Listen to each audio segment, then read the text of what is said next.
everybody. I think we're live. Pretty sure we're live. I think we're live. Yes, look at that. We're live. It worked. I'm a genius. Alrighty, so what's up, chat? We're back for session 11 of our Waterdeep Dragon Heist campaign. We have our full crew here tonight. Nutty's leaning all the way to one side of her camera so you can't even see her face. But Nutty is here with her character, so we'll probably get to introduce her because no one remember who she is because she hasn't been here for ages.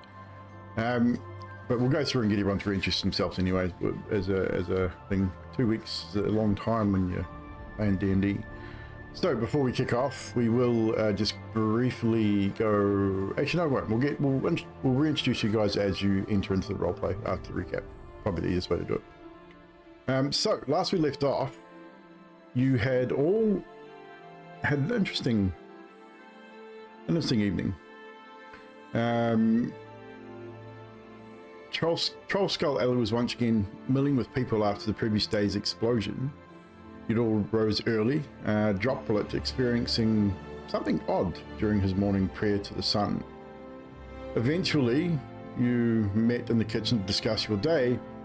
However, Xerxes decided he wanted to know a little bit more about everybody, so devised a wee plan to get a little bit more out of everyone. However, Jane had left early to continue with her investigations into Leaf, the poltergeist that you have in the Troll Skull, and a few other errands that she had to run as well. So she was up and out early before any of you had risen. Well, actually, I think she left as you guys had risen. She told you where she was going and she was headed out. So it was a game of fate given where eventually, I think it was Elliot went first, divulged a little bit of information, and then Dags, and then lastly Droplet. And once again, Droplet experienced for the first time ever free thought and the ability to speak freely also. So finding his own voice, it seems, which was completely weird and led to a rather emotional moment where one of the workers just lost his shit in the kitchen, couldn't control himself.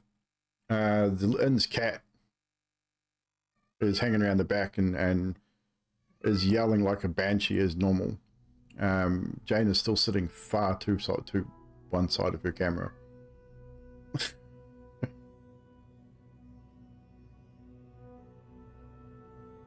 No, the other way. Look at the stream. You can see that your face is hiding behind your little character. You need to be in the middle of the camera. That's worse. Okay. Just stop moving your shit and let me deal with it, okay? Okay, now, woman. You're terrible. My cable's not long enough. Jesus Christ. And we had it all perfect last time you were here and you must have moved shit. So now I've got to readjust your entire camera. Stop touching it!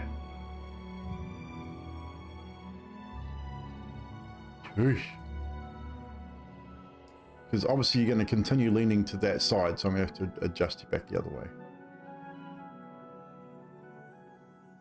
And so she leans further. Find a position that you're comfortable, please, so that I can make the camera work. Oh my God. Okay, so you're going to sit all the way to your left. Okay, cool. So I have to move the camera all the way to the right.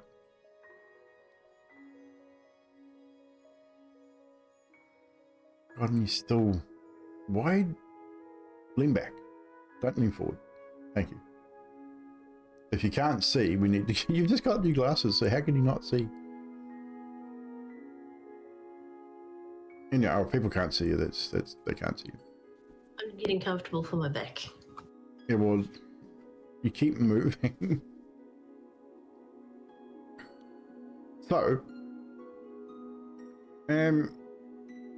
Myrtle, that's right, you met Myrtle, the chef that Jane had hired. She didn't like Droplet very much. Droplet was told off and was not allowed to cut the bread with his katana, and was made to sit down and bread was fetched for him. making sure you had all food and drink and manners as she said about her work. Eventually, during this course of conversation, Raina Neverember arrives unannounced and dribbles on about the explosion in the Harpers and the Stone of Galore, which a gnome was supposedly going to ask you to deliver to Neverwinter to his father. Much to Elliot's disgust, Elliot was not impressed by this. But eventually, you decided to track down some of the witnesses that you'd seen being held back longer by the city watch the day before. As you head outside, I believe it was Elliot and Dags were accosted, or Elliot and Droplet were accosted by two members of the Xanathar Guild once again, who pretty much ordered you to retrieve it for Xanathar in a passive-aggressive manner. From there, as the rest of you set out, you found the street urchin, which was one of the witnesses, in a rather interesting encounter with this young lad. Eventually, he gave up a ruby necklace that had 2 stones missing, and a little bit of information about where he found it. You also were able to track down via the herbalist a cloaked figure with a supposed limp that was headed into or around the Bent Nail, which was a carpenter's shop of sorts.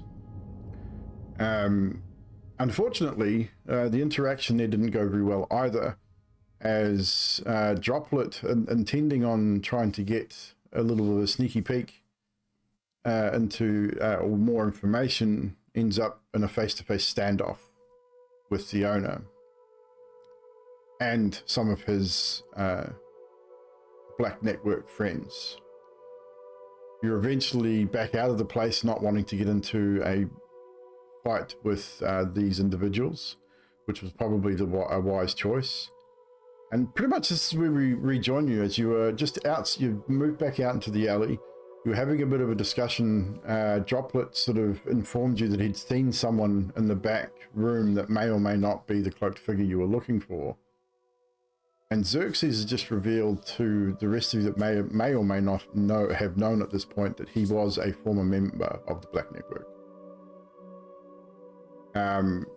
Jane is still not present at this point. We will have her join very, very shortly. So we'll rejoin you out in the street as you continue this conversation. It's still mid-morning. It's still relatively early. You spend maybe a couple of hours looking for these particular individuals.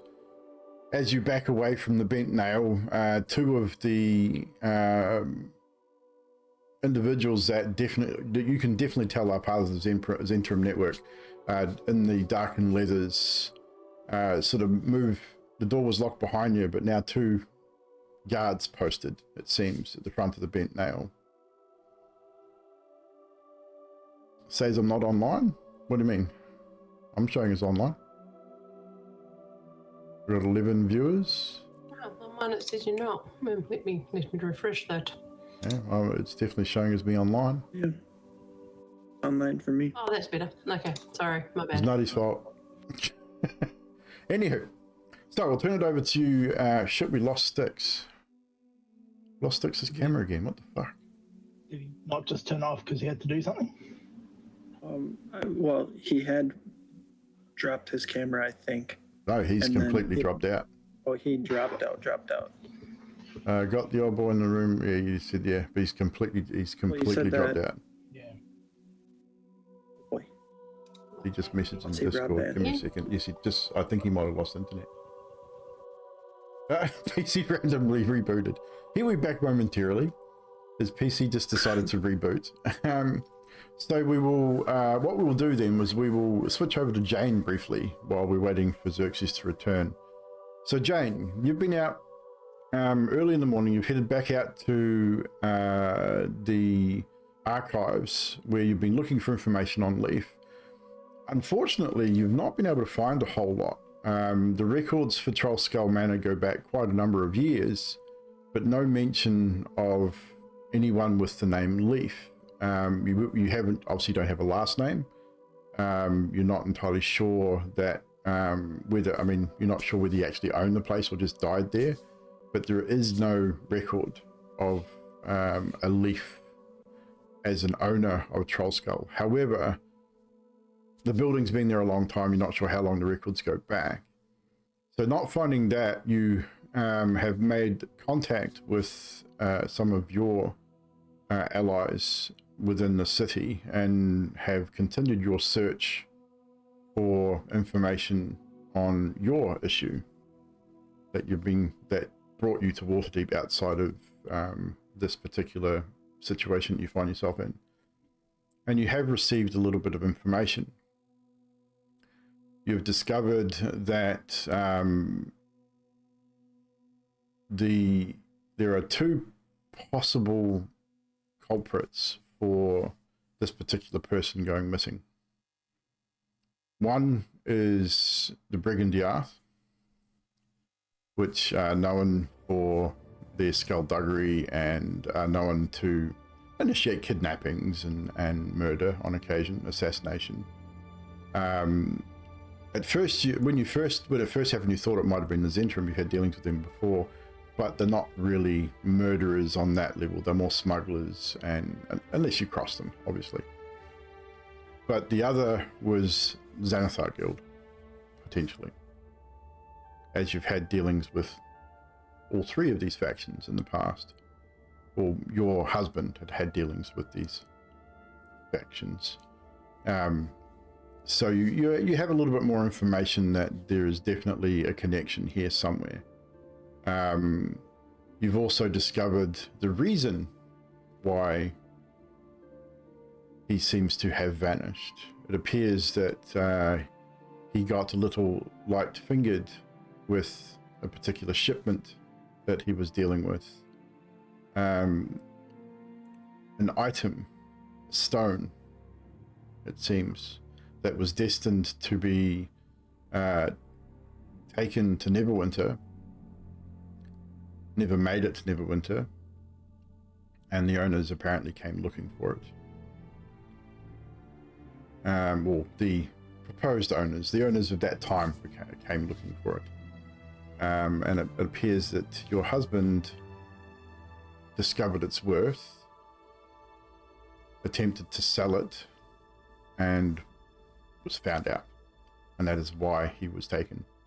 By whom, you're still not entirely sure, but there is a very good chance either the Xanathar or the Zhentarim know about it or are responsible.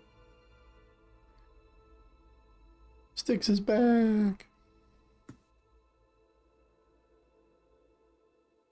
Hopefully he's back. Yep, he's back. Look at that. I'm back, but I'm not hearing anything on stream. You're not hearing anything on stream? Is everybody else hearing anything? Are we hearing people on stream? People. I mean, everything's registering. Yeah, I hear stream. That's good. You don't need to hear anything on stream anyway, but I'm muted on my just phone, but I unmuted and I can hear. It was just the first thing that came up, and I was surprised I couldn't hear anything. interesting. But it is working, so we're good. And we can hear you, and you can hear us. That's all that counts. That Jane Smith is sketchy as hell. I think they'll stab you in the back. That's from Trash, Nutty. I think he's having PTSD back to P1. But if he remembers rightly, oh no, he's talking about that character. That makes sense. Anywho, Tab was muted. There we go. So that's what you've discovered, Jane.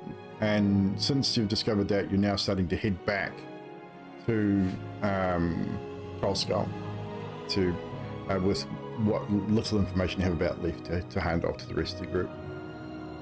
So we'll leave you there for the time being, and we'll now come back to the group. So we'll start with Elliot. So Elliot, I mean, essentially Xerxes has just given you this information that he was a former member of the Black Network, aka the Zhentarim, which I don't think you were privy to before now. No. So I'll get you just to reintroduce you and your character, and we'll pick up from there. So I have Grim Realities, and my character is Elliot Duskborn, Tiefling, Warlock of Advanced Age, and Subtle Grumpiness. So kind of like evil, but a tiefling. And he listens intently to what Xerxes has to say, and part of him is not surprised because he's obviously crossed someone quite serious. I mean, his face is shows that quite clearly, so he just sort of doesn't make any sort of scene of it. He just sort of listens and, all right, okay.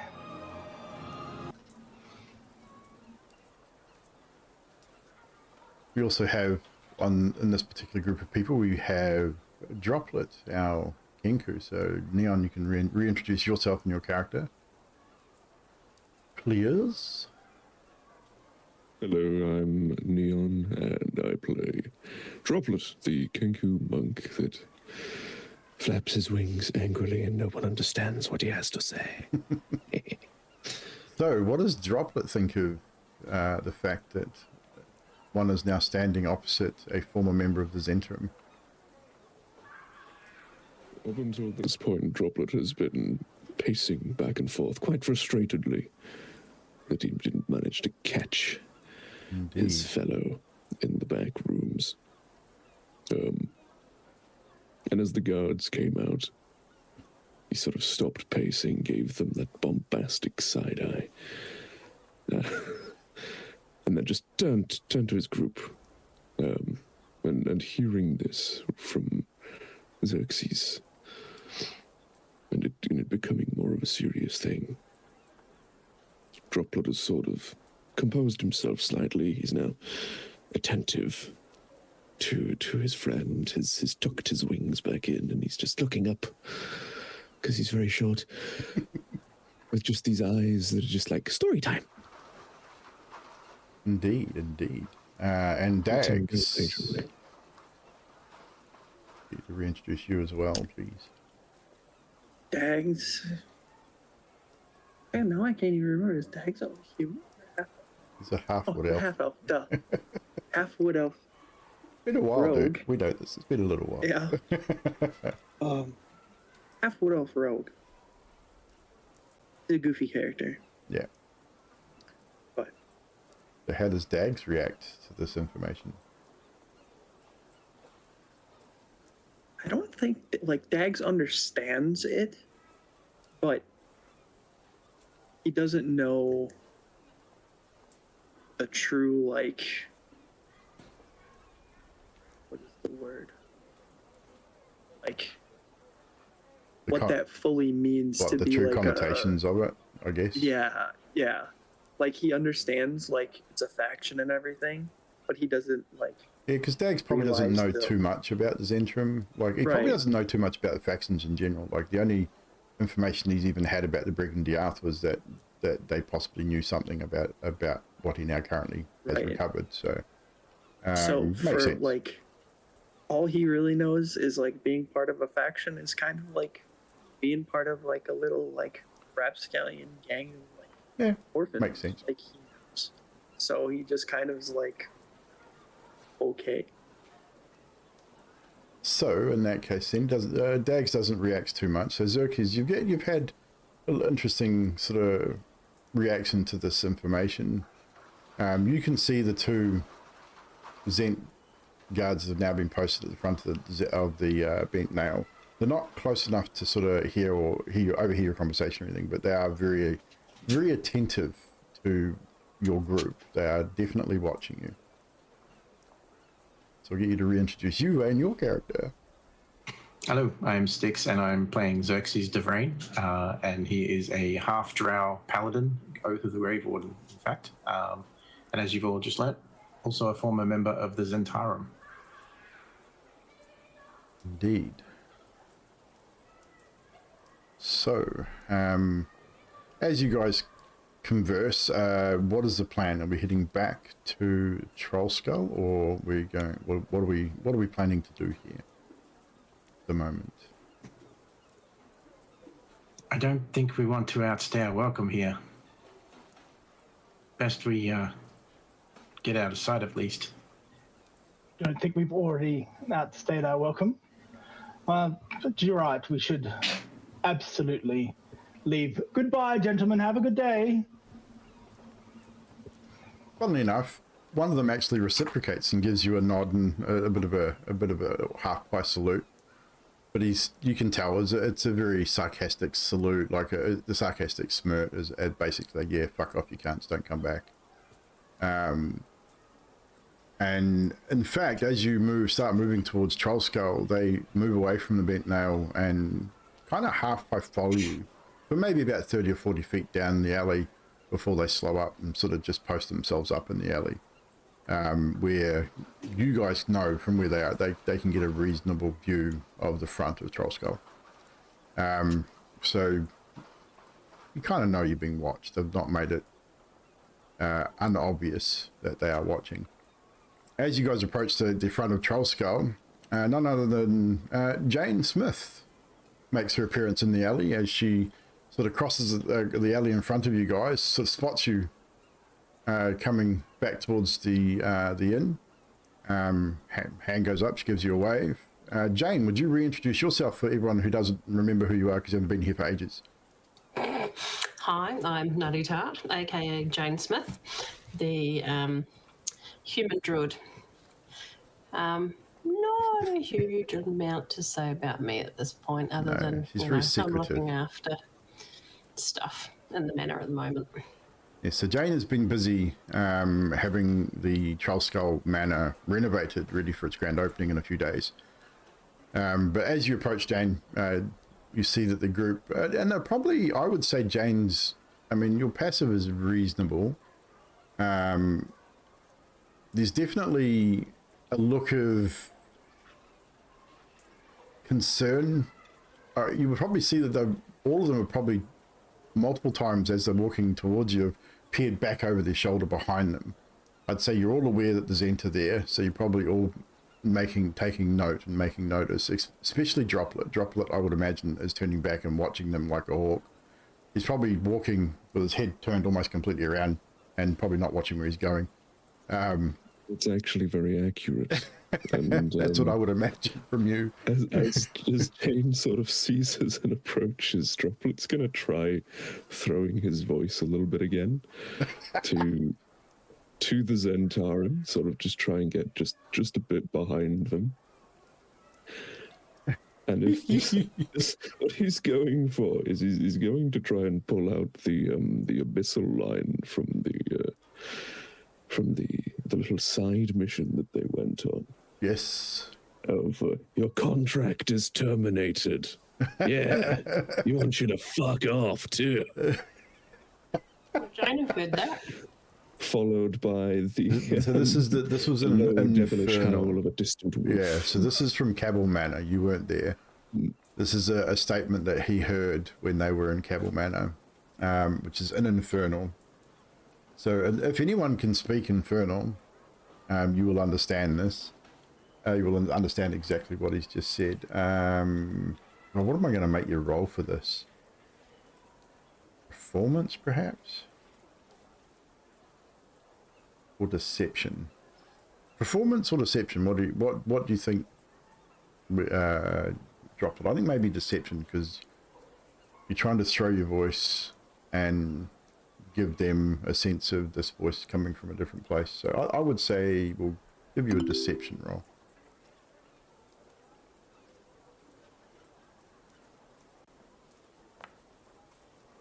13. It's not bad. That's not bad. You turn and sort of look in their direction. You throw your voice, and you get a reaction from one of them who hears this. He doesn't speak infernal, so all he hears is this demonic sounding voice coming from seemingly nowhere, and he sort of jerks his head to one side and is looking quite concerned. The other one, however, who is definitely drow, like what you've noticed with a lot of the Zhent that you've met during the day, they all seem very human, which is unusual because, as a general rule, a lot of the Zhent are drow. They can, I mean, there are humans in that, isn't there? But there are a lot more bestial breeds, we say, like orcs, half orcs, things like that. Not really many humans.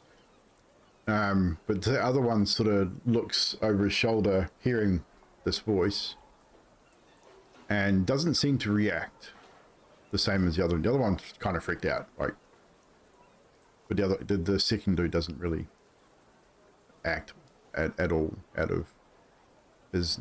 He just keeps his eyes on you guys as you walk. We did get a reaction from at least one of them. Just So for who flair in the and group following speaks that up, Infernal? The distant howl of the wolf from the manor as well, just echoing through the streets. You get a few reactions from people in the street with that, with the howl of the wolf specifically. I would imagine both Elliot and Xerxes. You've heard this before as well. You were present when these words were spoken. You understand them, and I would imagine you both would realize exactly where the source of this voice has come from, and the howl of the hellhound maybe as well. I'd imagine, but Jane and Dill, you would not be privy. You would not have heard the voice because it was probably too far away to hear. But you definitely heard the howl of the hellhound. Dags, you would probably recognize it as a hellhound howl because you were there as well. But Jane, probably not so much. It might just sound like a wolf to you. Droplet, I know we live in a big house now, but we can't keep pets. I'm sure Jane would disapprove. They must stay where they are. Am I close enough to hear Elliot say that? He's talking to you. Oh, I You're all look at him together. and I'm like... And I won't. I was contemplating changing into a wolf for a second there. But I won't. I mean, you I'll are refrain. in the streets of Waterdeep. I mean, Yeah. It's like if I'll look at him and say, well, actually, Elliot, you know, if Droplet feels he needs to bring home a pet, I'm sure as long as it doesn't make a mess, it's fine. Oh, I was talking about the Zents. Oh. You don't want Zents in your house. No. No, oh, never mind. Talking of the Zhentarim, now would probably be a good time to... Actually, no, should we go inside and have a wee Probably best. drop? 9 years. I can tell you what happened while I was out. I bumped into some interesting folk. so you all move into the inn. It's still around lunchtime, so you still have plenty of workers there. Jane, you have your office on the second floor, looking out over the main floor itself. So you know that's a private space where you can all chat privately without any prying eyes or ears. So do you move to your office? Usher them all into the office and say, oh, while I was out on my leaf finding mission, which really didn't amount to much, I have to say. I couldn't find any information on him. I had a couple of people approach me. Oh, did you try a rake? Did I try A rake. a rake? Okay, that's a pun marked down for later storage. There may be consequences to puns in the future. But I did have a couple of members of the Harpers approach me. They came to see me. They're friends of Raina Neverember. And just kind of, I wanted to say thanks, and they've realised that we've been looking for a member of the Zhentarim. So his name is Erstil Floxam. And he's been seen coming and going from Garland Manor. Garland Manor? Garland Villa, sorry. Excuse me, what did you say his name was? Erstil Floxam? Oh, these new age parents giving their children stupid names. What the fuck sort of name is that? But apparently to be aware that our recent interactions with the Black Net have, they've got us on their radar. So just, you know. They always worked quickly, but that was very quickly. Droplet's just looking at What did I Jane miss? with this incredulous look on his face. What did you guys get up to while I was off doing business? Yeah, we were investigating the explosion in the middle of town, and we were led to establishments called the Bendy Nail. Is that what it was? Bent nail. Bent yes, nail. Bent nail. And turns out it seems to be some sort of home for, or maybe safe house, or perhaps for the Zhentarim. But I think we gathered that the person we might have been looking for was potentially inside. Whether that means he was part of the Zhentarim or also of interest to the Zhentarim, don't know. But we had to avoid a fight, and believe you me, probably not up to a fight with the Zhentarim at this stage.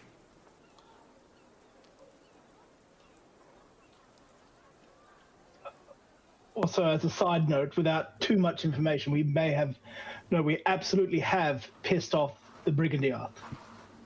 Oh, what did Without question. Right, boys? As Elliot looks directly at both Dags and Droplet in this instant. Droplet's eyes grow 3 times bigger as he looks up at you with these just like... And Dag's eyes are anywhere but you.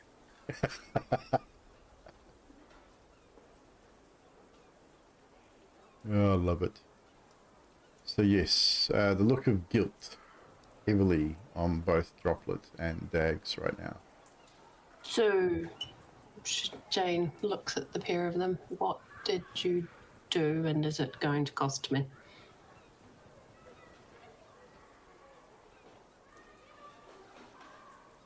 Droplet looks at Dags. There is no price.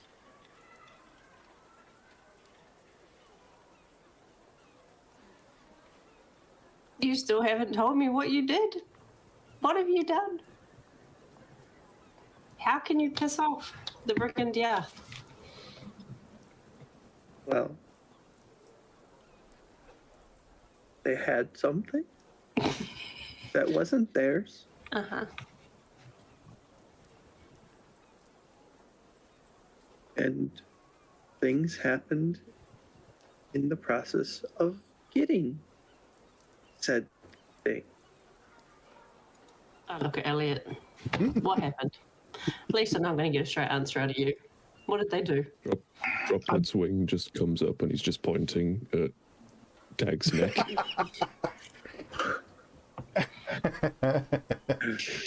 Looking very sheepish in front of Jane. I feel like we can be honest with Jane, boys. It's young Dags here. You see the thing he's got around his neck? And you now notice a very fine silver pendant with an opal, I believe Yeah. it is in the set in the center. Yep. Well, a member of the Brigadier happened to have said fine piece of jewelry, very fine. And Droplet and Dags decided to take it upon themselves to sneak out in the middle of night and brutally murder this man. I kind of think accidentally almost, which is it's quite unique. Anyway, dead. Either way. Sounds like a good story. How do you accidentally murder somebody? Droplet's going to try and be fashioning out of any loose pieces of furniture and cloth that he may be able to find some sort of remotely person-esque dummy while this conversation is happening. I mean, there's probably not a lot of that in Jane's office. I would assume Jane's office is quite well kept. Droplet is very happy to be flitting in and out of the room to find these objects. That Like would a probably be broom, interesting. Yeah, I mean, mop. so yeah, if you shoot out to the broom closet, there's probably obviously sheets and stuff for the bedding and probably brooms and things. So yeah, I've got to make you got to have a roll. We've got to have a roll for this. So drop. This is going to be a performance because we need to figure out how good this effigy looks. It's actually not too bad. So over the course of the next few minutes, Droplet is flitting in and out of your office, coming back with all manner of bits and pieces of broom, some bits of cloth, some string, and fashions are somewhat crude, but you can tell it's the shape of a person. Like it's got a bucket on the top for a head, and it's got he's tied a piece of stick across top of his broom handle to look like arms, and it's got cloth around it to sort of give it a body and stuff. And he stood it up in a bucket. It's like a mop, and he stood it up in a bucket. So it kind of gives the impression that this is a person. So Droplet, from there you can describe what you do next. So he tugs on Dag's sleeve and tries to get him to follow. He's positioned this bucket. I would assume Dags' insight is high enough Yeah. to determine exactly what Droplet's trying to do here. So Droplet's trying to reenact the situation. But he puts the bucket man halfway down the office at one side, Yeah. near the wall. And he starts sneaking from one end of the room up behind this bucket man. And as he gets just a couple of feet away, he presses himself up against the wall, hiding. No one can see him. He's invisible. Waits a moment, sneaks a little closer, and then in one fluid movement draws his katana, hops right up behind the guy, poses this just underneath the lid of the bucket head. So you would And get from waits. this little enactment here that now Droplet has his sword drawn, I'm watching and pointed at where the neck would be of an individual standing in this situation. Dags, you can describe what Dags does in this situation, reenacting the events of an evening ago. Dags kind of sneaks up behind. Clumsily, and- mind you, sneaks up behind him. Yeah. Because it wasn't a great effort the first time round. And then proceeds to pull out his dagger and use the butt end of it to hit the base of the bucket. Now, Jane is definitely intelligent enough to see what is happening here as the bucket man topples forward with the pressure from the strike from Dags, and you see what would have been the whole thing falls completely over, but I'd say Droplet would stop at it's on like a 45 degree angle as the broom meets the hilt of the katana and stops with the blade sticking right through underneath the bucket. So you definitely get a good impression, a good picture of what has happened. And Elliot, this probably gives you more of an insight into exactly how things happened as well. And Xerxes when he returns. Droplet proceeds to immediately upon this broom hitting the blade hilt. Withdraw the blade with great haste. Look down at the bucket. Which is now Look up clattered at to the Dags. floor. Look down at the bucket. Look up at Dags. Look down at the bucket. And fall to his knees. So Dags, And you then could stands probably up, sheaths his katana and bows. Yeah. So, Jane, that is the scene that was set. Oh, okay. Did anybody see this happen? Neither one of you are aware whether you were seen or not. Not that we know of. Okay. But we weren't particularly thorough in checking if anyone was around. At this We point, left Jane, expeditedly. is just kind of sitting there with the head in the hands, trying not to laugh because that just looked very comedic. And, oh, okay, well, guess we'll just deal with that when it happens, if it, whatever happens, happens. And unlike the first time, you can clean this up, Droplet. I And don't with have a that- mop and bucket Wait, left on the but with ground. that, I'm going to cast Mage Hand. Yeah. Which you are able to do without any hassle now. and- So I'm going to make my Mage Hand clean it up. easily enough done. With that, Jane, I will get you to make that roll for me, please. Just a straight roll. 10. This is just to see how much you know of the Brigandie Arth. You've had some dealings. You've dealt with, your husband, should I say, has dealt with many of the factions across Faerun. More so, definitely Zhentarim and probably Xanathar Guild. But he had some dealings with the Brigandie Arth as well. So what you do know of the Brigandie Arth, and I got them confused with the Zhentarim. The Brigandie Arth are mainly drow. They are definitely a mercenary group. They deal in assassination, swords for hire, smuggling. Your husband's probably used their services as to smuggle goods in certain areas where maybe the Zent or Xanathar weren't able to do so. So you have had some limited interactions with members of the Brigandie Arth, and they're definitely not a faction to be messed with. So if they have been seen by a member of the Brigandie Arth, then you may have a problem.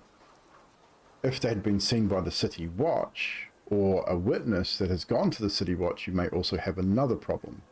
So I think all of you would be intelligent enough to know, including the two that were involved, that this could lead to some pretty interesting consequences on either side. Probably Jane would be more concerned about the Brigandie Arth being witnessed than the City Watch, because the City Watch, probably be bought with the right amount of gold.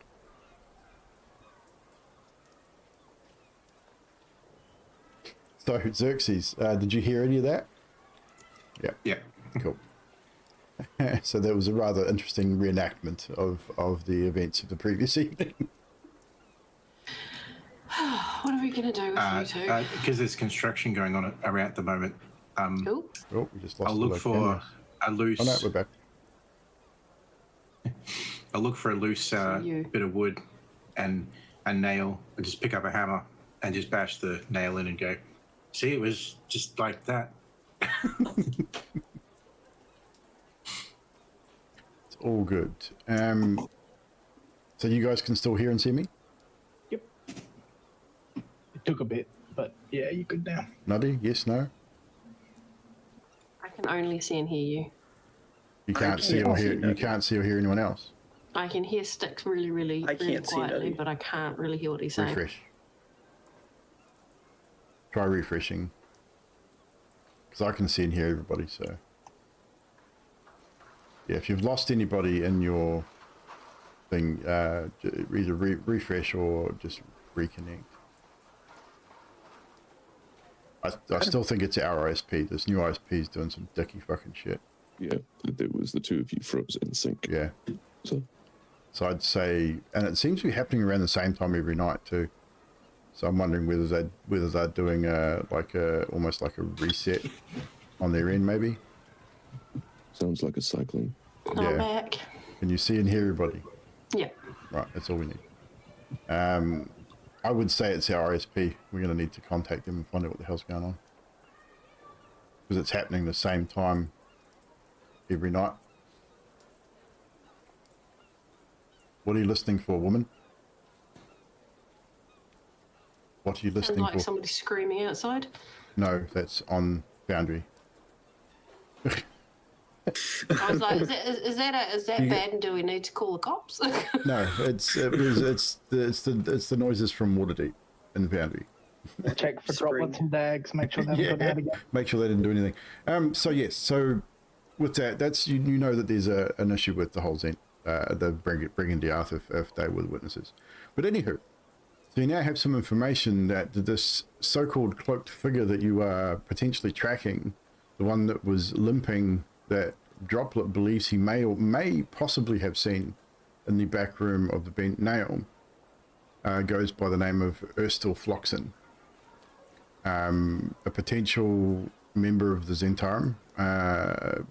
You don't know. I mean, I would say Styx. We're gonna get Xerxes here. Make a history roll for me, please. I did call out before, but did anyone remember that there was an advantage carryover from last week? Could I use it here?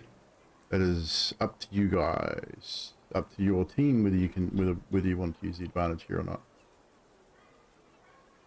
Down for it. No objections? I'll go for it. Elliot's just dropped off for a second, so he'll be back. Looks like he must be doing something. He says he's still here.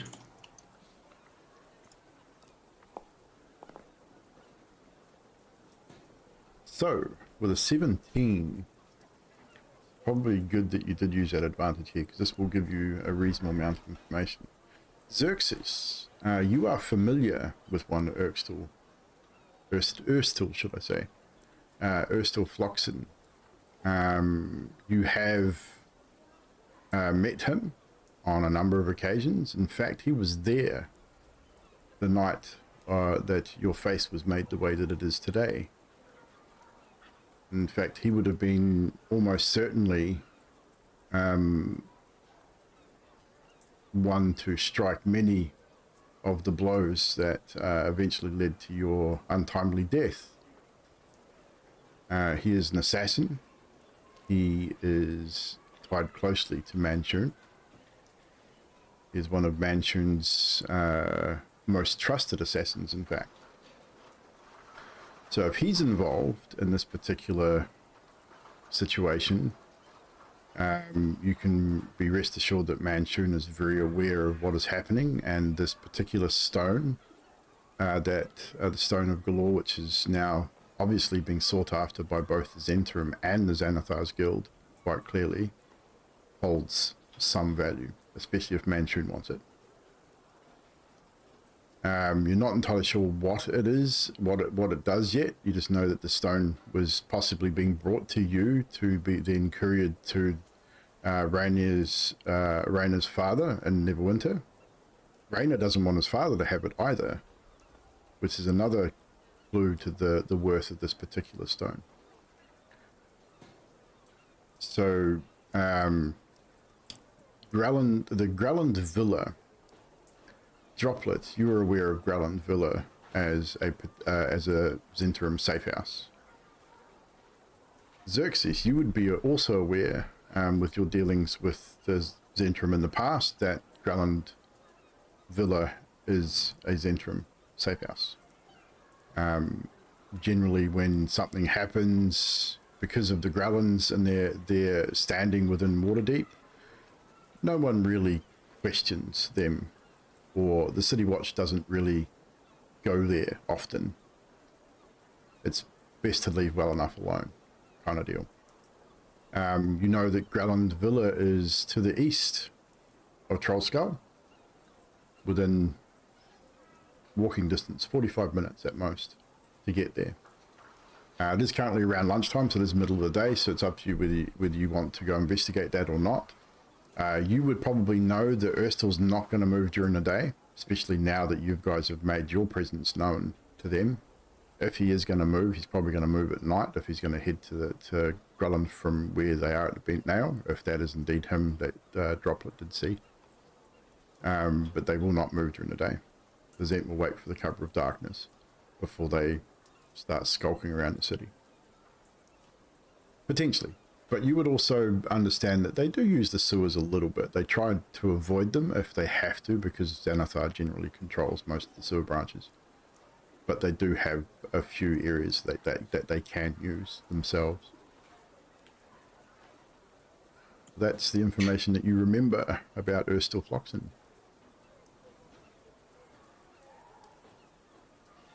What was that name again that you said, Jane? Erstilfloxen or Raina? I never remember.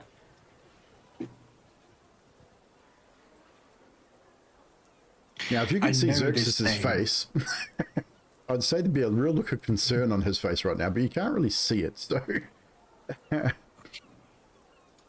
Do we need to investigate this further? If we do go down that route, we need to do so carefully and be well prepared.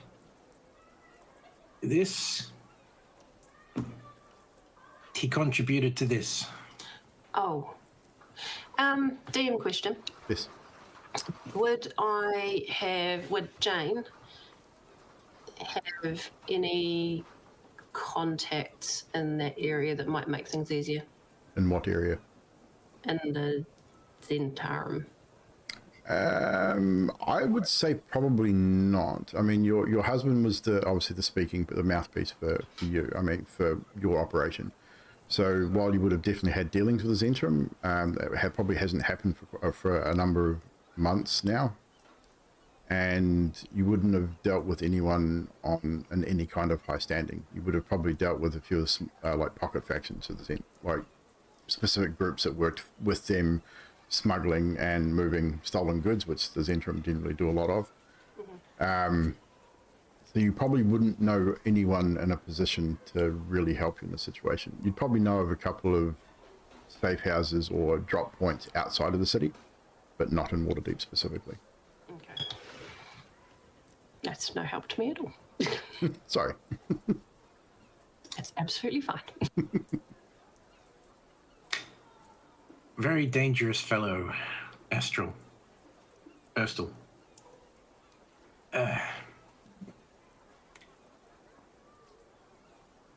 It doesn't sound like a pleasant fellow. No. But he's one on the list, I suppose, if you could say. If I had a vengeance list, he'd be one on the list for sure. But I will say this much, as if we get engaged with him and there is a negative result of any sort, we will be very well known to the likes of the leader of the Zhentarim, who goes by the name of Banshun. So if you are worried about Big X, you should probably also be worried about Manchun. So this would probably be where we need to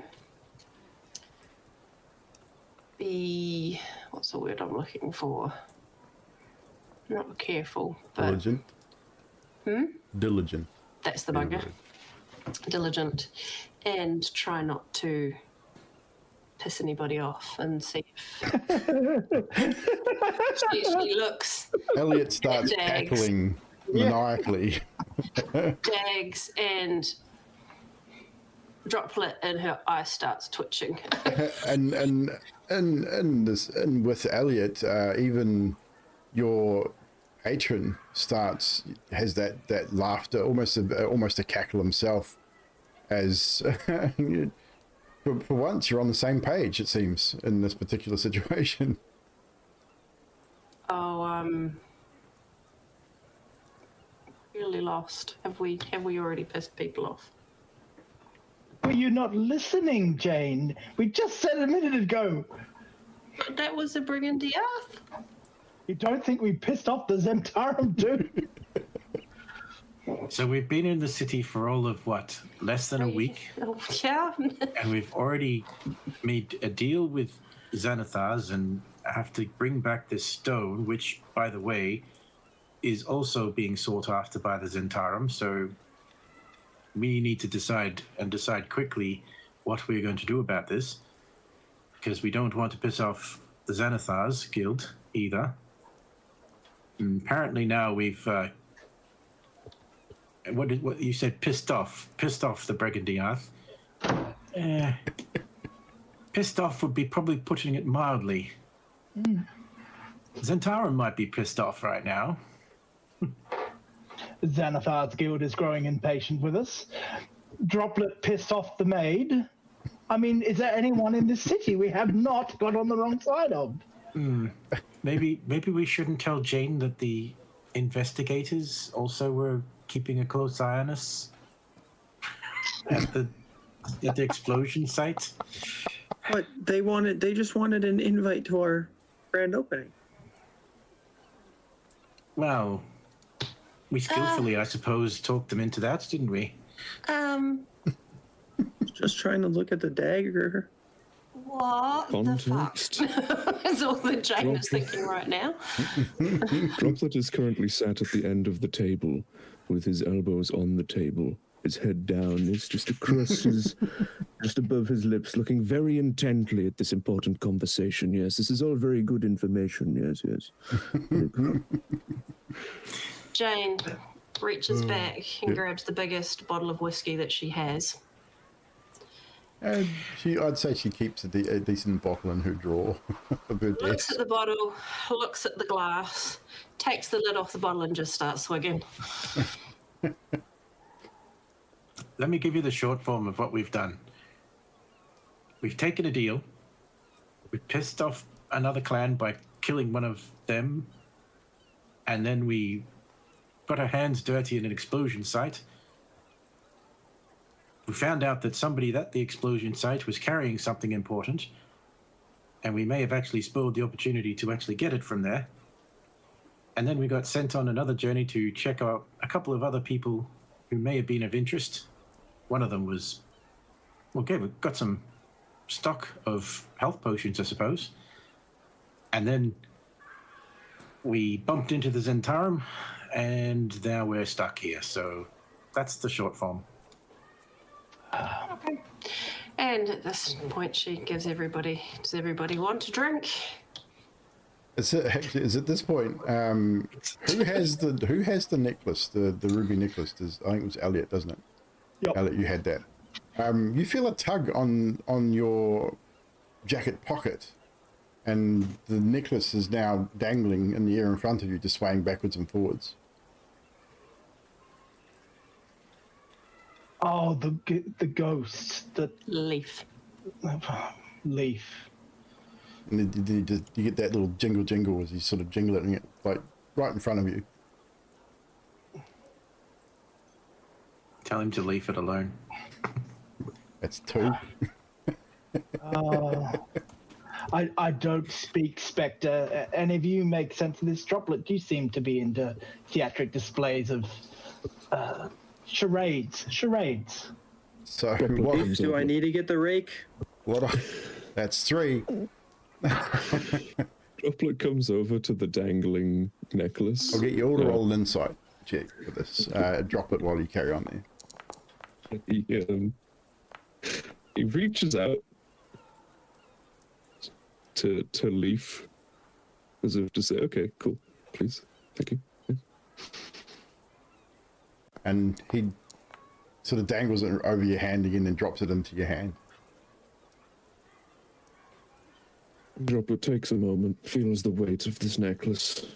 You can in all his see it's a hand. really finely made, it's a really finely made necklace. It's gold, it has some gold leaf filigree around where the stones are inset, but there are 2 stones missing. And it would have had 8 all up, so there's 6 stones remaining. I think I had. Droplet twists it around. to Dags, be you have holding it from the an top of the understanding chain. of jewellery. Yeah, I have proficiency in jewel crafting. Too. So I'll give you a +2 on top of that, so you'll be a 16. So as Droplet is sort of doing whatever he's doing. He just starts shaking it in front of it. So Jane, you've got an understanding of fine things as well. I mean, your former business was dealing with things of this sort of nature a little bit as well. It's definitely well made, so it's definitely worth a lot of money to somebody. Dags, you know the same thing. It's not something that is would be a cheap thing. Someone would be missing this, perhaps. It's not commonly procured. No, it is very, very well made. I'll get you all to roll this as well, except those of you that are not proficient in Arcana will roll at disadvantage. So if you do not have a proficiency in Arcana, which should show, you'll be rolling at disadvantage. So you hover it over and hit the minus.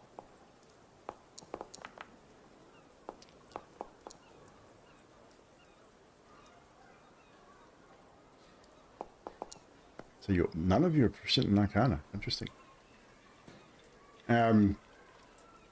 The highest was an 8. As Droplet, you were doing the dangling thing, and I'd say at this point, Jane, as none of you sort of seem to be understanding what Lee's trying to do, your drawer pops open to the left of you, where you keep your parchment for writing letters, and a piece of parchment gets pulled out and tossed on the put down, sort of floats down to the table in front of you. I'll have a look at it. Is there anything written on it? No, not yet. The next thing you know, the ink pot lid is picked off and actually tossed, and it sort of bounces across the desk and falls onto the floor as the ink quill raises on its own, dips sloppily into the into the ink pot, slopping ink down the side of the ink pot and sort of dribbling it onto the desk. And in a real scratchy sort of manner, you see the word fire be scrawled across the paper, and then a really crude picture of an explosion, like a mushroom type cloud type thing. Is this the explosion that happened today? There was no explosion today. It was yesterday. Yesterday? So what I'll get you all to do now with that, I mean, you're all seeing this. I'll get you all to roll insight again. Is there a fire in this room? No, there is no fire in this room. Natural 20. Natural 20 from Droplet. Dags, Droplet, and Jane. Specifically Droplet, as you're holding this, you're looking at it, and as the gems are sort of sparkling in the light of the lamp, there's a window there as well, but there's a lamp on the desk which is lit to keep the room well lit for writing letters and things. Instantly, you put 2 and 2 together. Explosion, magic, necklace. You've dealt with similar things before. This necklace is magic. It's responsible for the explosion the day before. Has to be. Just instantly sort of, you just put all that together, just a series of events that you've sort of seen on the last day or so. Jane, with a 20, you also remember seeing a similar necklace that you had smuggled for someone, or had it was stolen, you fenced it and then smuggled it out to Neverwinter. Necklace was magical, and you had to take very, very good care in its travel, because if it was mishandled, it would explode quite severely in a massive fireball. So both Droplet and Jane would be aware that this is a necklace of fireballs. I would probably, and at this point, Droplet, you're jiggling it quite. Poke my hand out underneath the necklace and say, just put it in my hand, please. And Dags, you would understand it. There is some significance here as well, and probably not to the same level as the other guys, but you would definitely understand the significance of it. Elliot and Xerxes, not so much. Droplet would just be jingling, stop. So she'll grab it. Very carefully. Slowly letting go. when the little kid has grandma's pearls. Pretty much. It's like, And no. So the look on Droplet's face is quite obvious that he's made some form of realization, and Jane's as well, as she reaches out and between the two of you slowly lay it down on the desk. And in case anybody is while confused, that's happening, Droplet will underneath the point word at the fire necklace. is 3 or 4 lines, like just been drawn, like emphasizing the word fire. so at this point, I'm going to turn around and look at those that are still looking really confused and say, it would appear, folks, that we have a necklace of fireball. And upon hearing that, Droplet also pointing at this necklace will imitate as accurately as possible the explosion from the other day. How loudly was the question? Would he imitate it? Reasonably. So with that, Jane dives under the desk. a very loud explosion is heard from within the office.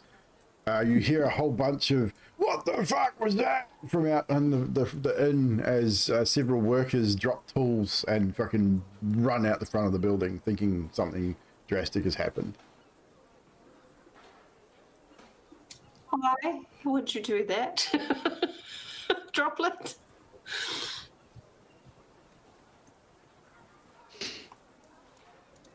Droplet just looks at you, points at the necklace, opens his beak. Okay, I get the idea, thanks. I'm just going to see if I've got something in my office that we can place this necklace in that's not going to cause it to explode just cause.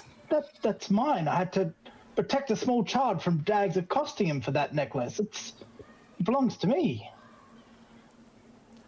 I think this needs to be somewhere safe for the time being so that, you realise that if one of these rubies drops, what happened yesterday will happen again. I mean, that could be leans very really useful. close into Elliot, opens his beak, and this time makes a very quiet imitation of the explosion. It's perfectly accurate, just significantly quieter. I Like on a personal I won't play it again. whispering message. I won't play it noise again, to but Elliot. yeah, you get the same Almost explosion. threatening. I understand, but Jane buggers off and we get into you guys get into all sorts of trouble and I have to clean this mess up, and now she's here making decisions all of a sudden. Hey, no. And You said we. I just want us all to be safe, but I'm looking at Elliot. your patron is pushing on your anger in this issue as well, and kind of egging you on. Could we actually trust you to? Oh no, we could. Could we trust you with this necklace not to blow us all up? See, they don't trust you. It's a question. It's not an accusation. These three are still alive, yes? Yes. Yes. I told Well, you there they you didn't go. trust you. Okay, so I give Elliot the necklace back. If you want to, I'll entrust that to you if you've done a good job of looking after it thus far. Use it. Get them all at one time. Easy. Slowly puts it into his pocket again.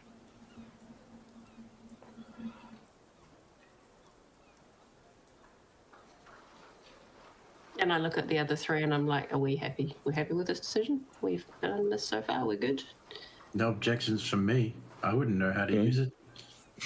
Could I make an insight check as to how well I can see through Elliot in this moment? All of you can if you want to. It's up to you. Let's just grab Elliot out of my line of people. Droplet spends a lot of his time over all of his years looking at people. Indeed, he does. We'll see.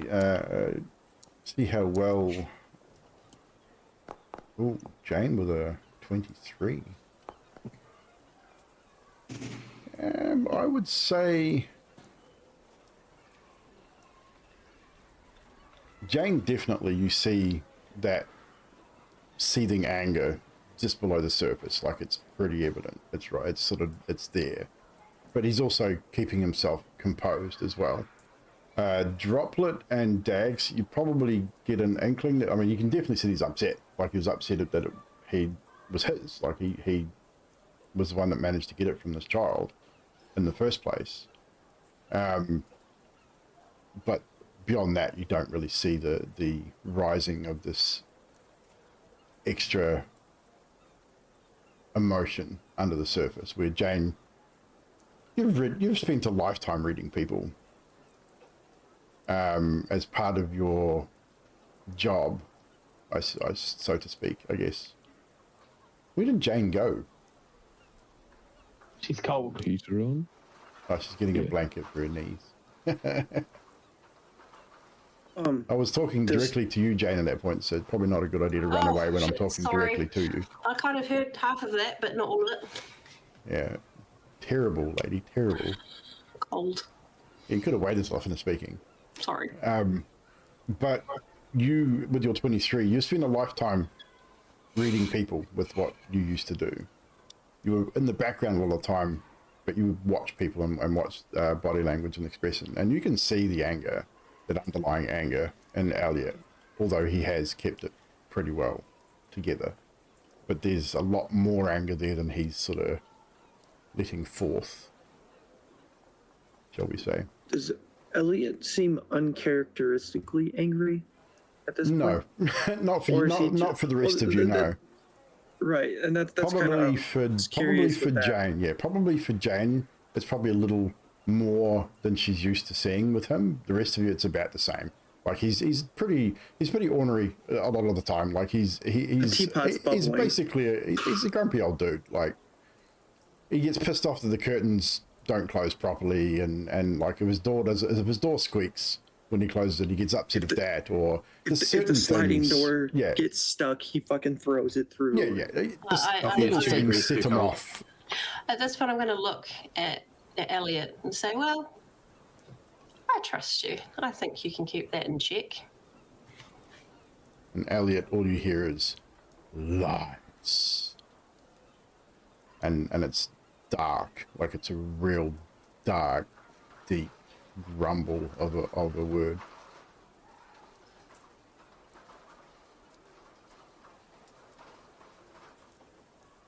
You shut up. Did you say that out loud? Probably. Jane, you would probably think it was at you. I would imagine. Okay. Because you were the one speaking at the time. So I just smile at Elliot and I'm like, okay, but just say it. I'll keep it safe. I will. I don't know. I know you will. I wouldn't have given it to you if I didn't think you could. And also with the 23, Jane, with you doing same thing or doing anything with this, as you look into Elliot's eyes, his eyes have completely darkened over. What color are Elliot's eyes normally? Like his normal eye color? I forget. Sort of a yellowish Sort of color. Yellowy color, aren't they? So they're very much a yellowy tiefling sort of color eyes. But you, as you sort of look to him to speak to him, you notice that his eyes have the yellow is almost completely gone. It's just a real swirling darkness, and just for a moment, like it doesn't linger. It's there for a moment, and then they sort of clear, and as that sort of yellowish, half demon eyes sort of come back. As Elliot would look at me, he would see a look of recognition in my eyes and a kind of, I have an idea, so Yeah. So again, I don't know what's going on, but I know it's there. yeah. So Elliot, your insight's high enough to know that she's clocked something, that she's seen something while looking at you that would be a concern. And I'd say Elliot's probably seen it in the mirror before as well, so he would understand what she's probably seen. Just with that, again, that rise of your patron to the surface. Well, if you have the ability to stick around, Jane, then maybe we'll all be a little bit safer. It's okay. I think most of my business has been done for a good while yet, so I'll be around for a while now. Speaking of which, the Jane, inn's close to opening. you do have 100 gold. I've already put that You've in already my put that in? inventory because I remember you told me the other day. Yeah, sweet. Just making sure that you remembered that. We've just got the opening happening. Is that what, tomorrow? Couple of days. Couple of days. I'm definitely going to be around for a while. I think with our lovely Leaf, I can't be knowing he's probably still in the room, that we could perhaps advertise that if somebody wants to have that haunted experience, they may or may not, get a little extra service. As you say that, you get the clink of glass on glass as the two shot glasses you have beside you sort of clink together, and one pushes in front of you. I'll drink to that. I'm going to kind of nudge Droplet. Yep. Like, I'm assuming I'm like sitting. You're all sort of to sitting. him. You're all sitting around to the Jane's desk. You'd all be sitting in close proximity. Yeah. So, should we check out this villa tonight? I think that's a good idea. I was like whispering kind of quietly to You're all in pretty close proximity. So even whispering it, you'd probably everyone in the group would probably hear what you say. It's not like a huge desk. Like you're all sitting within sort of 2 or 3 feet of each other, like around Jane's desk. Droplet would look at you, Tags, and then his eyes would be the only thing that moves. Not that anyone can really tell because they're just white blobs. But his eyes would be looking at you. You'd probably be able to see if you were looking. And he just looks across the room at Elliot. And then Xerxes. And then Jane. It's like, I'm not sure our parents would be approving of this mission. and about that time, I realized that I wasn't quiet enough, and I'm just kind of like, yeah, should go check this place out. Do we want to do it tonight, or should we wait till after opening? Are you prepared? That's the question. Oh, we don't have to go directly into it. Well, it's a Zhentarim safe house, so how close do you think we can get? Why are we looking for this Erstal? Is he... He's the lead that we suspect could be involved in the explosion. Okay. And he's also the lead that you believe may or may not have the stone at this point. Stone. That's right. What's the name of that stone again? Because I forgot to write it down. You guys don't know. Stone of Galore. You should do know actually. The stone of Galore. You were given that information. Stone of Galore. I think Rainer gave you that information. Okay, sweet. Probably. Stone of Hasty I Galore. have an idea. Oh no. While this is being discussed, Droplet would like to take a piece of parchment and pen. Go for it. Carry on, He's Dag. going to be doing something, but carry on talking while he does it. I have an idea. So, you know how that kid had the necklace, right? Yes, that kid you threatened. Yes, I do remember. Right. Well, he was there when everything happened. So he likely saw the guy. Or the guy saw him when he was there. And if this guy who used the fireball necklace knew that the kid had his necklace, maybe he'd give him a reward for giving the necklace back, per se. You know what I mean? So if I disguise myself as the kid, maybe I could get close to this guy, giving him back hey, mister, I found your necklace. Unfortunately, Dag, you would understand that disguise self does not alter your size that much. You can only drop about a foot, maybe in either direction. You can't change your physical height Dag's there disguise with self. his knees in some shoes. Yeah. You can disguise your appearance, but it doesn't change your size. So the child will be considered a small, whereas you're a medium. You can't drop down to, like, you can't physically turn yourself into a gnome. That's how the spell Right. works, unfortunately. Wait, how old was that kid? Theming is what you would need Right. to be able to So I'm change. 5'10". Yeah. Dags is 5'10". The kid was only 12, dude. Like, the kid was like 4'2", 4'3". Like, the kid was not big. Yeah. So you would understand that. So if you want to retcon that, you can. I mean, you know how magic works, so you would understand that Yeah. disguise self wouldn't quite do exactly what you wanted it to do. You would have to do other things to disguise your height and size as well. Well, we could make Droplet. Oh, I can't. No, it's a disguise self. It's not seeming. Nice try though. You know, Dag seems a little flustered. He's coming out with his ideas and they just don't seem to be working for him. I look at him and I'm like, do you need food? Do we need to feed you? Are you okay? He looks a little hangry. Actually, Elliot's looking a little hangry too. I think maybe we should perhaps, check out the new chef's wares in the kitchen. What do you reckon? You guys all look absolutely shattered, so Absolutely. And it's Jane's turn to answer inane questions about her past. She's not missing out just because she wasn't here. Ah, yes. if you are. I could go a salad about now. Okay. So I'll get some food So organised is, from the kitchen. Okay, so you head down, you catch up with Myrtle and organise some food to be brought to your office. You head back. So is Elliot insisting that Jane participate in the Oh, absolutely. information will have to giving? spill our guts She has to. I would say that you would you inform her of what was discussed with the group previously? Does anyone tell her about what happened with Droplet and what Droplet shared? That's probably more the case. Nah. So no one shares have a anything? Story to share. wait. I have a question. Now, this is for the DM. Yes. Since Droplet spoke Yes. and he heard his own voice, Yes.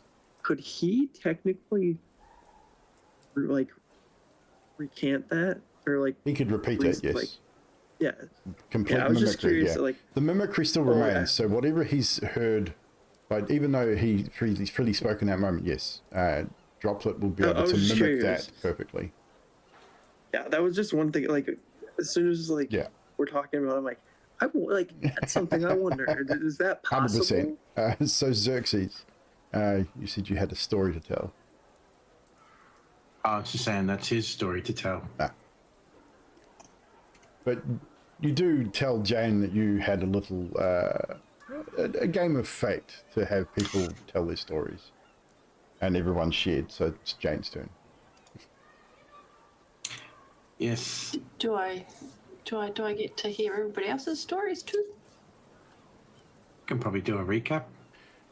So let's do a brief recap on that from player to player. We'll start with Elliot. We give a brief overview of what Elliot shared to the group. I can't even remember. It was about his time as a bounty hunter, and he tried not to get his hands dirty, and he got involved with many people, and that's about all I can He's just an remember. angry old man, basically. He didn't really give very much compared to Yes. some of the others. I think he divulged a little bit about a little bit about the darkness, but nothing telling. It was kind of he'd been in a dark place and been dealing with some dark things, but that was about it. Nothing more than that. We'll leave Droplet for last because that'd be interesting. So with Dags, what did Dags share? Basically, Dags is a petty thief. He's a thief, basically. And he's gotten himself into trouble on more than one occasion. Yep. Which makes perfect sense to Jane, given the light of recent situation. And what did Xerxes share?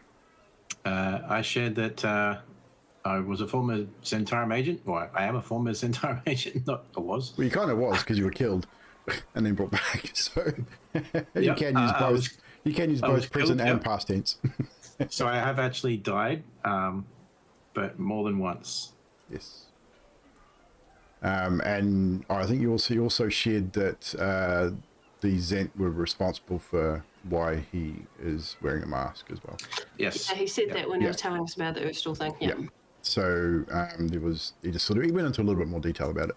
And Droplet, what did Droplet share to the group? And it was a rather emotional thing as well.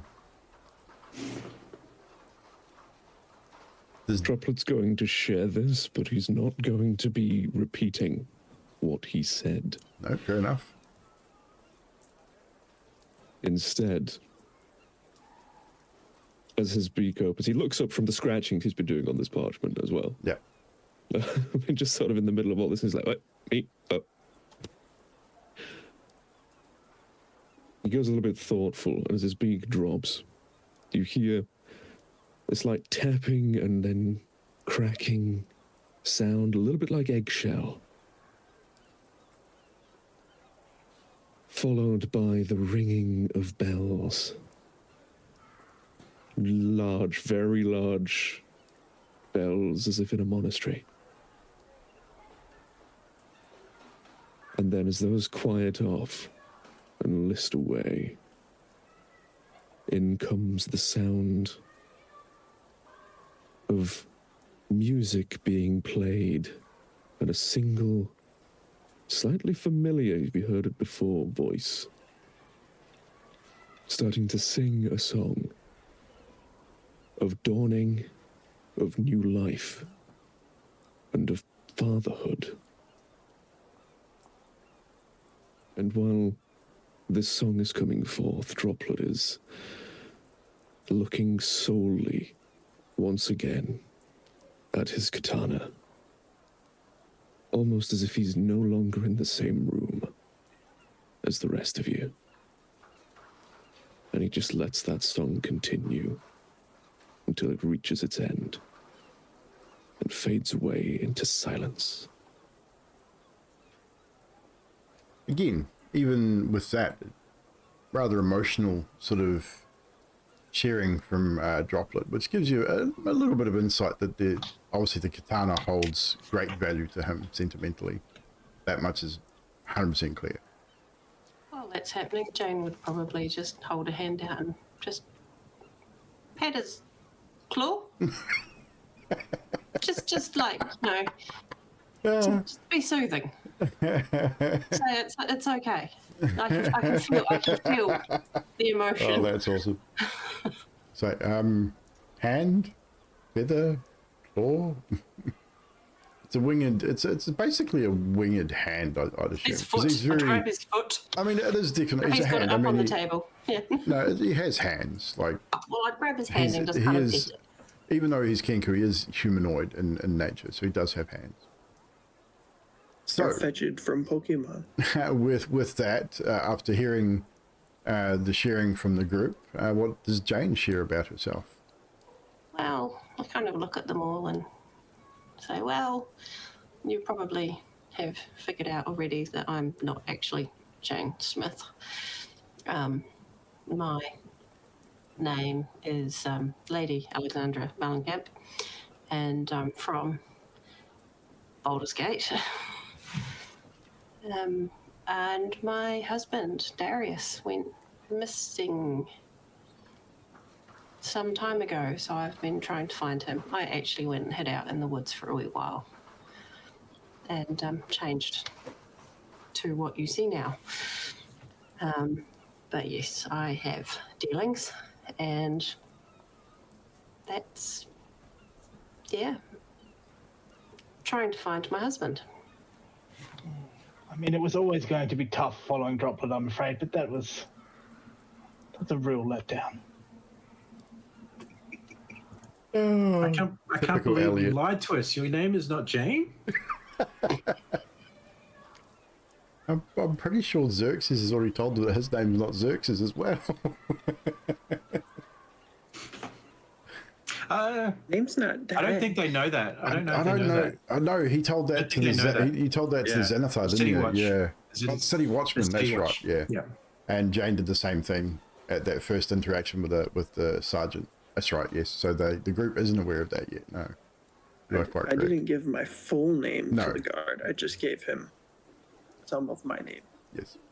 But anywho, hearing completed, what is the plan? Lunch is had. We're heading into early afternoon. Work is continuing after probably settling them down after that mild explosion, assuring them that nothing actually exploded, that it was nothing. You're good. The workers return. We continue the work. The work is pretty much almost done. I would say by the end of this day, the majority, all of the construction would have been completed. All that is left to prepare yourselves for the grand opening is just the finer details, which you guys can take care of over the next 2 days yourselves. So eventually, the end of this day will be the last day that you'll have strangers in and out of the inn all day, sort of thing. So the inn will be your place where you can have privacy outside of your staff.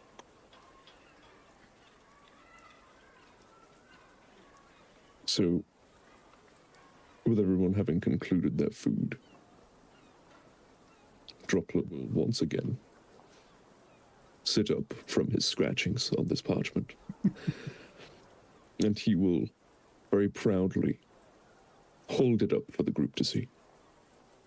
And what do they see? They see an extremely elaborate, accurate recreation of the outside of Trollskull Manor. Perfect art form. Everything is exactly as it would be. And up by his window, there is a nice little depiction of a perched kenku.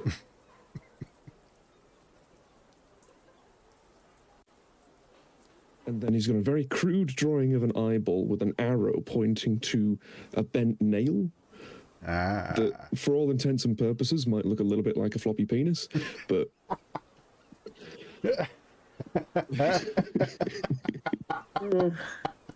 There you go. I'd say all of your passive insight, all of your passives would be. I think you would all understand what he's talking about, because from the top floor of the Troll Skull, you can get a pretty good view of the bent nail. And all your passives, you're all intelligent. I think all of you are intelligent enough to figure this out, with the exception of maybe Dags. But I'm joking. 13. I'm joking. But no, I'd say you're all intelligent enough to decipher what he's trying to say. So we need to come up to your room and have a look at the bent nail. He's Maybe talking Jane's not that about intelligent. shooting the guy. Oh shit. First, Droplet was just looking at Jane with an incredulous look. But then Droplet, just wider eyes, just turns to look at Dags. What did Dag say? I missed that. That he wants to shoot the guy. Oh, no. I look at Xerxes and look at him and go, that probably wouldn't go There's down an arrow well. at the bent nail. Or the bent penis, whichever way you're looking at it. Yeah, so an arrow. Are you saying that you're going to shoot an arrow? Or are you saying that you're going to be looking that way?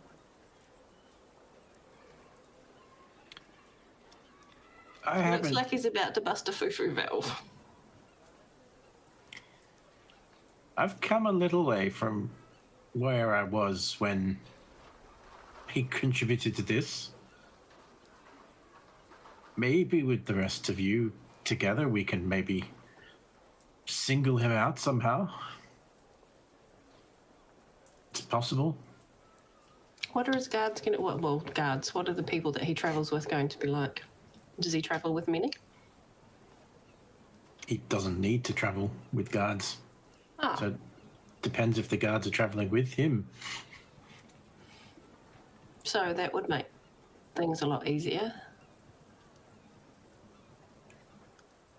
So I he's the suspect kind he of probably person. won't go alone, but He's the kind of person that goes with people because they want him there, not because he wants them there. no, I'd say he's probably more the sort of person that people want to be around because they feel safe.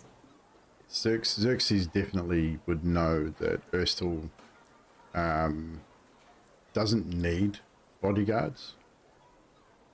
Like the way he talks about him, you get the distinct impression that if there are people around Erstal, it's because he wants them there as an advantage to him, not because he needs them there.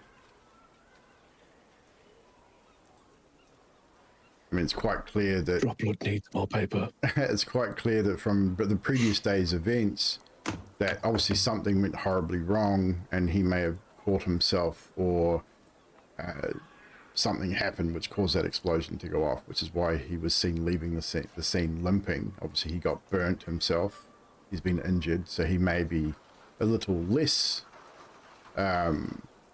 formidable, but he is definitely a formidable opponent, which is why he is at the level that he is within the Zent. I feel like if we are to do this, we need to come up with a substantial plan that includes a retreat if needed. Now, I like where this is going.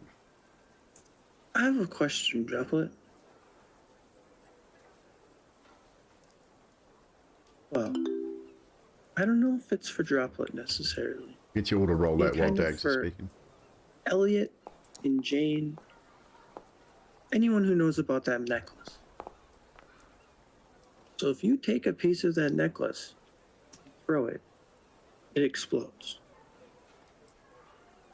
Yes. Now, what if you took a piece of that necklace, put it on an arrow,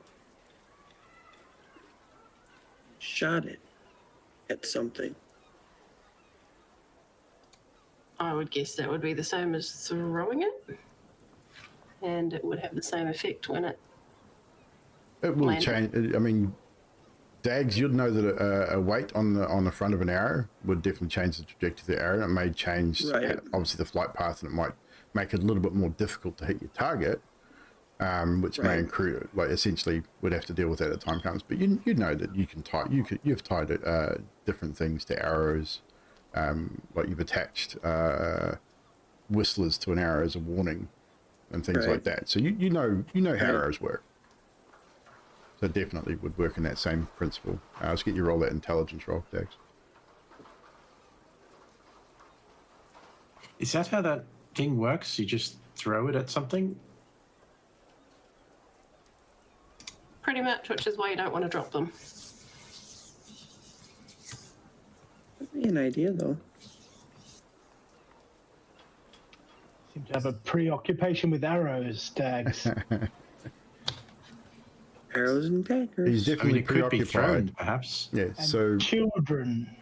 while you're having this sort of conversation, Droplet, Xerxes, Jane, and Elliot, Jane specifically, as Xerxes, you sort of come up with this idea of having a plan and planning out an escape route in case things go sideways. I would say Droplet, obviously you know the city probably better than anyone in this group. Xerxes, you spend a bit of time here in Waterdeep as well, so you've got probably more of an understanding of Zhentarim movement than anybody else, and how they operate on that level. Jane, you're almost a master of deception in some respects, but you also have planning skills. You spent a lifetime, well, your entire married life, using your husband as a front for your operation. You're the brains behind that operation. You were the one that planned everything. He was the spokesperson because you found that people didn't deal with women too well. They dealt better with men. It was just an opportunity, and you used that to your advantage. So, and even Elliot, you've planned things before. You know how to get yourself out of a scrape. Normally you drink a lot, and drunkenness is a good, well, the appearance of drunkenness is a very good way of getting out of things as well. So I would say with the roles that we got there, Dags, you didn't really participate too much in this planning phase, but the rest of you are able to plan out. Just run faster than everyone else. You're able to plan out a course of action, which I would say would, with Droplet's knowledge of the city and knowledge of where, between Xerxes and Droplet knowing where Grelland Villa is, it's going to cut down your travel time between Trollskull and Grelland quite significantly. So any kind of traveling in and around the city for this will be expedited for that reason. If we don't currently have a map of the area, we need to have a map of the city. Droplet could probably quite easily draw one. Yeah, I would say you'd already have one, 100%. So that's easy enough done. So you could draw out routes and places where you can go that you know that you can take a shortcut through an alley, a particular alley, which Droplet would definitely know. High ground is a big thing. Dags and Droplet would be definitely aware of that. Xerxes, you would know that Erstal's not going to travel during daylight hours unless he's going to go underground, and chances are there's probably not that option from the Bent Nail with your knowledge of Zhentarim and their activities. So you would know that if he's going to head to Grelland, he's going to wait for dark, and then he would also be very quick and have a certain routes. He's probably not going to take the same route twice. He'll know his way around. He'll backtrack. He'll make sure he's not being followed. He's very smart in that respect. So you got options. You could wait for him and try and catch him leaving the Bent Nail and tail him. You can get to Grelland before him and hopefully see him arriving, perhaps, or even wait a few hours after dark to allow him to go to Grelland Villa and then be there and try and check out the place after that and see if you can find out what's happening. But with the planning phase, I'll give you there's going to be some advantages laid out in the next sort of phase as you sort of get to certain things. I will allow some advantages on some roles because of your planning, basically. All I will say is if we are to tail him, I'm going to have to stay further back, ting, ting, ting. Would we be better to try and get there before he does? We could do both. Two ahead and two behind? 3 ahead, 1, 2, 3. How many of us are there? Don't count math. Man, maths is hard today. For a businesswoman, I'm really, really struggling. Between both venues, do we have to strike at one or the other? Can it not be between the two venues if we can determine a route? I love a good route. Well, there's that as well. Just as a question to Evil, between Xerxes and Droplet, would you think we'd be able to guesstimate routes that may be taken, options of routes throughout the city that would be more likely? Let's see here.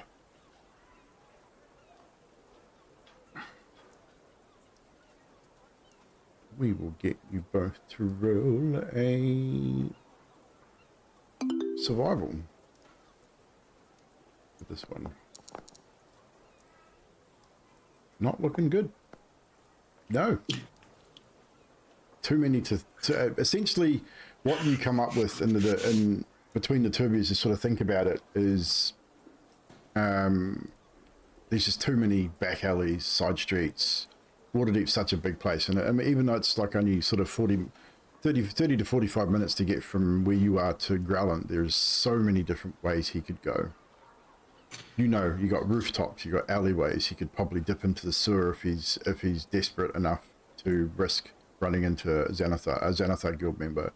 There's just so many different possible avenues that he could take. It's impossible to sort of narrow it down to one or two, or even a handful. Too many back alleys to find a good route. Yeah. That's for you, motherfuckers. we have a... Never mind. Evil. Did you say I was semi not part of this? I mean, From you're my part of the role. planning phase, but you don't really have a lot to offer as far as knowledge of Waterdeep or Oh, okay. knowledge of the factions. Like your knowledge is more around. You have a reasonable tracking skill. You are a reasonable tracker, so you may be able to offer up information on. I mean, but tracking in the city is a lot different than tracking out in the world. Right. But you are a petty thief as well, so you might have some insight into sort of which way they would go. If you want to roll, actually, I'll get you to roll the survival as well, Dags, because again, I mean, you don't have a huge knowledge of the city, but you have a knowledge of what possibly people would do if they're desperate. They may. With an 11, I would say you would offer up that he may take a more familiar route because he is injured, perhaps, which would possibly narrow down where he would go. So he's less likely to take a rooftop route because he is injured. Obviously, that much information you were given from the herbalist. He said that the person he saw, the cloaked figure he saw leaving the scene, was limping quite badly, and because they looked like they'd been burnt. So that would narrow down some of his ways to get to Grelin, but still, with the terrible rolls that the others made, there's still a lot of possibilities. But it just eliminates rooftops. Now you say he's injured. Supposedly. They could send a decoy as well. So when we finally get our hands on him, I mean, I could pretend to heal him or offer to heal him. I don't think a character like that is gonna just let some random lady touch him. It feels overly complicated, Jane. I feel like we're going to have to fight. I don't think we're going to coerce this gentleman into giving us what we want. Yeah. You have seen what he did to Xerxes, right? Droplet's now tugging on Elliot's sleeve. Yes, Droplet? And he's holding a hand out, and his other hand is mimicking shaking something. Yes, the necklace, yes. And then he's pointing at his open hand. You want me to give you the necklace? He waits expectantly. And he sort of puts his hand in his pocket and he sort of like grasps them as tight as he's willing to do, having like a vague understanding of the nature of the thing, because he's not really, he doesn't understand Arcana at all, really. Yeah, I mean, obviously your magic comes from a completely different place, so yeah. And he sort of grabs it out and he looks at the rest of them so that they know that part of him's not comfortable with it, but he does sort of in your head you just simply hear, bad idea.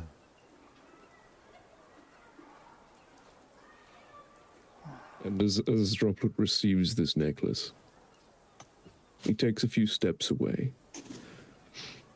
And then, in his best impression that he possibly can, he starts limping across the room with it in his hand.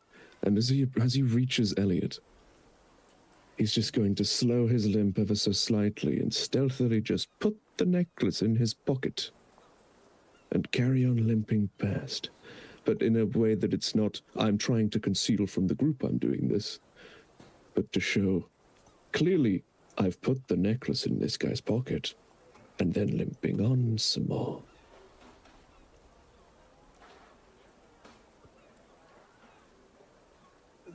So you're trying to say that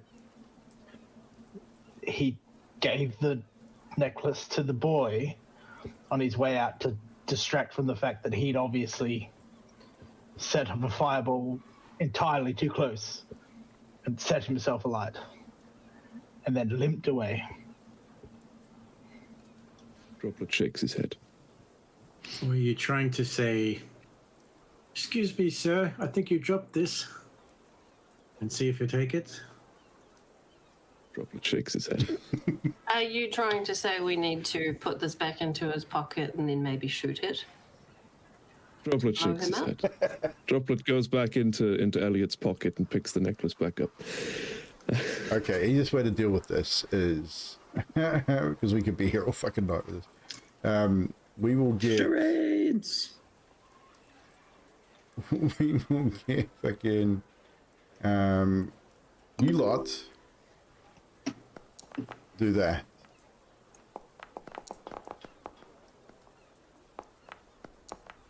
What's up, Problemo? So I would say Jane and Dags have got the best idea of what you're trying to say, Droplet. So I will let you give them a very vague idea of what Droplet's trying to put across here. Because 10's still average, so they're not going to get it all, but they'll get a vague idea of what Droplet's trying to do.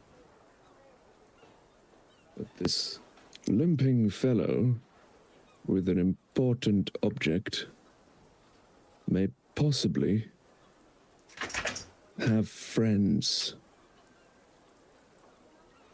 that are not limping. Which you got, with that, Dag specifically, you were there when you dealt with the Zhent at the Bent Nail. There were 5 other Zhentarim at that location. So it makes perfect sense that he may not even have the stone anymore.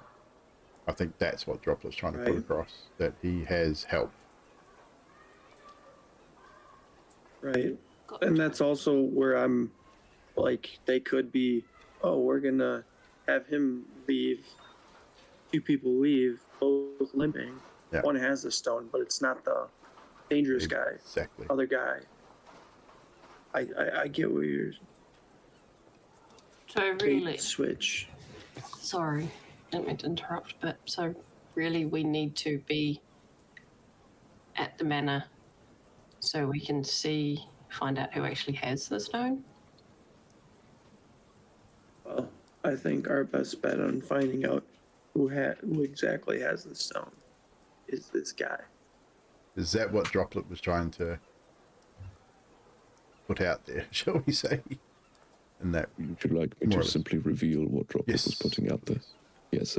See. Droplet was basically saying that as much as this guy may have taken the stone, any one of them could now have it. which is pretty much, yeah. And I'd say with that sort of backwards and forwards, you would eventually come to that conclusion. It would take you a lot longer than it should.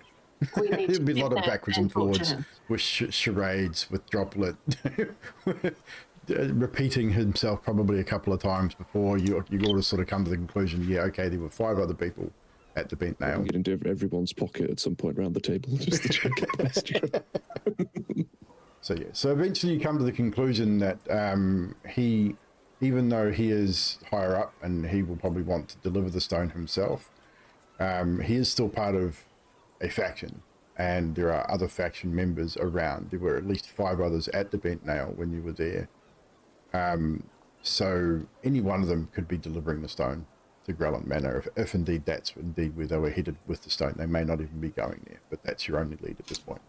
So essentially we need to kind of get away into Grelland Manor and Or Villa. have a look around if we can without upsetting anyone further. See, this information makes me think we need to head to the Bent Nail before they leave, because we don't know where they're going.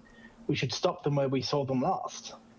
Which brings you back to the picture that Droplet drew with the eyeball arrow pointed Droplet can towards the see Bent Nail. The Bent Nail from his perch in his room. Oh, so we could watch the Bent Nail. At Elliot saying that, how does Droplet react to that? Very, like, that statement, because that's pretty much exactly what he was alluding to, I'm assuming.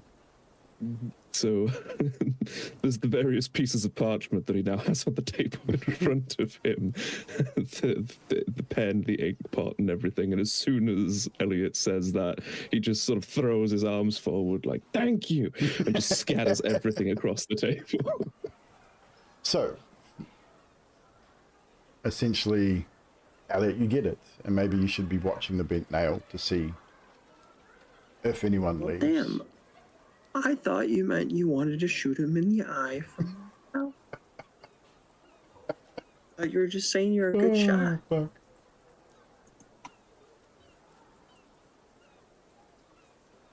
So let's head over to the bent nail and stake it out, I guess. You don't have to hit anywhere. You can do it from the troll We're gonna, skull. Let's we're head gonna on up stake to it out. Droplets.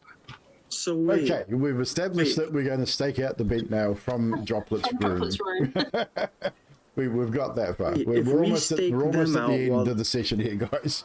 We're getting pretty close. We're at that 2 hour mark, so we'll wind it up very shortly. So what we're going to do is, are you all going to go out to Droplet's room and try and watch the bent nail, or are you going to have maybe one or two of you do that to get the information? I would say take it in shifts, because if it could be a Over the while that we're course, sitting yeah, and you've watching. got probably 5 or 6 hours before the sun goes down, which is probably not a silly idea. So how are we going to work this in rotation? We've got, say, 6 hours, so you can go in 2 hour lots, your 3 shifts, an hour each, 5 or 6 I hours. would suggest that Droplet takes the shift right as twilight hits. Droplet has dark vision, yes, I believe. Or no. Don't know if he has, I can't remember.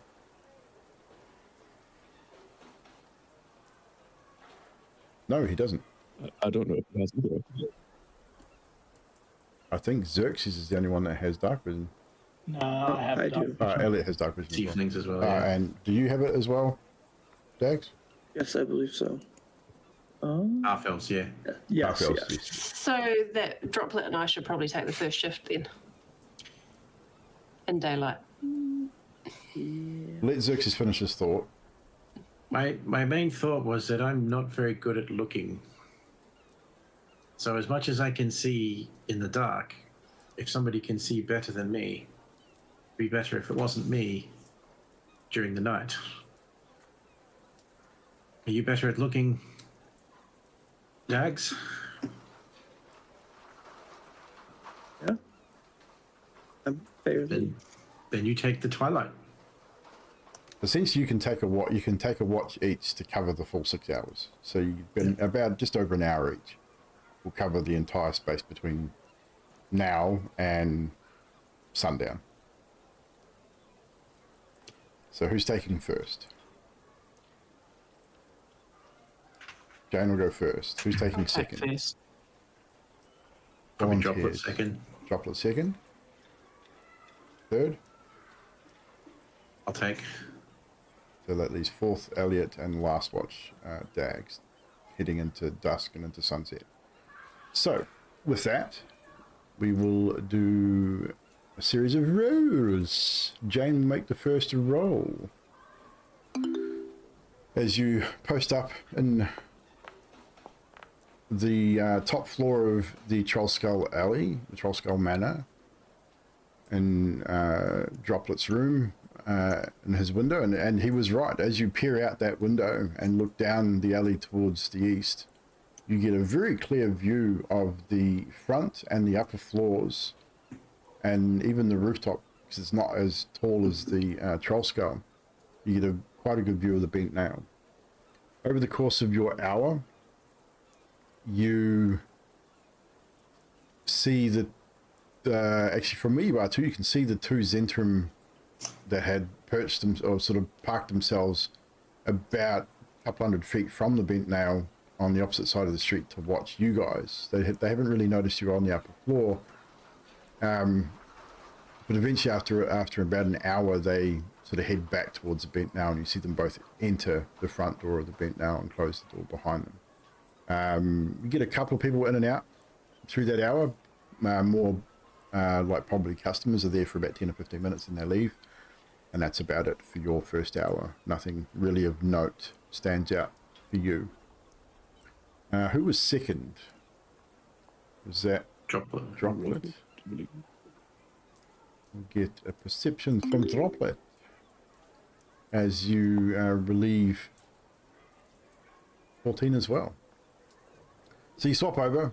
You tell Droplet that you haven't really seen much. You tell them that the 2 Zent that were posted outside have gone back to the Bent Nail and they haven't returned to the street. Droplet, what you see during the hour or so that you're watching, you see, one thing you do see is with the 14, in that first sort of 20 minutes or so as you're watching, in the alley directly across from the troll skull, you notice someone, a single figure, standing across the street, intently watching the building. And at one moment, they actually look up and look directly at you. And they pull, as soon as they sort of make eye contact with you, they pull their hood further down over their face and turn and walk back up the alley and disappear. From your distance and the time of day, I would say you get a distinct impression that was a member of the City Watch watching Trollskull.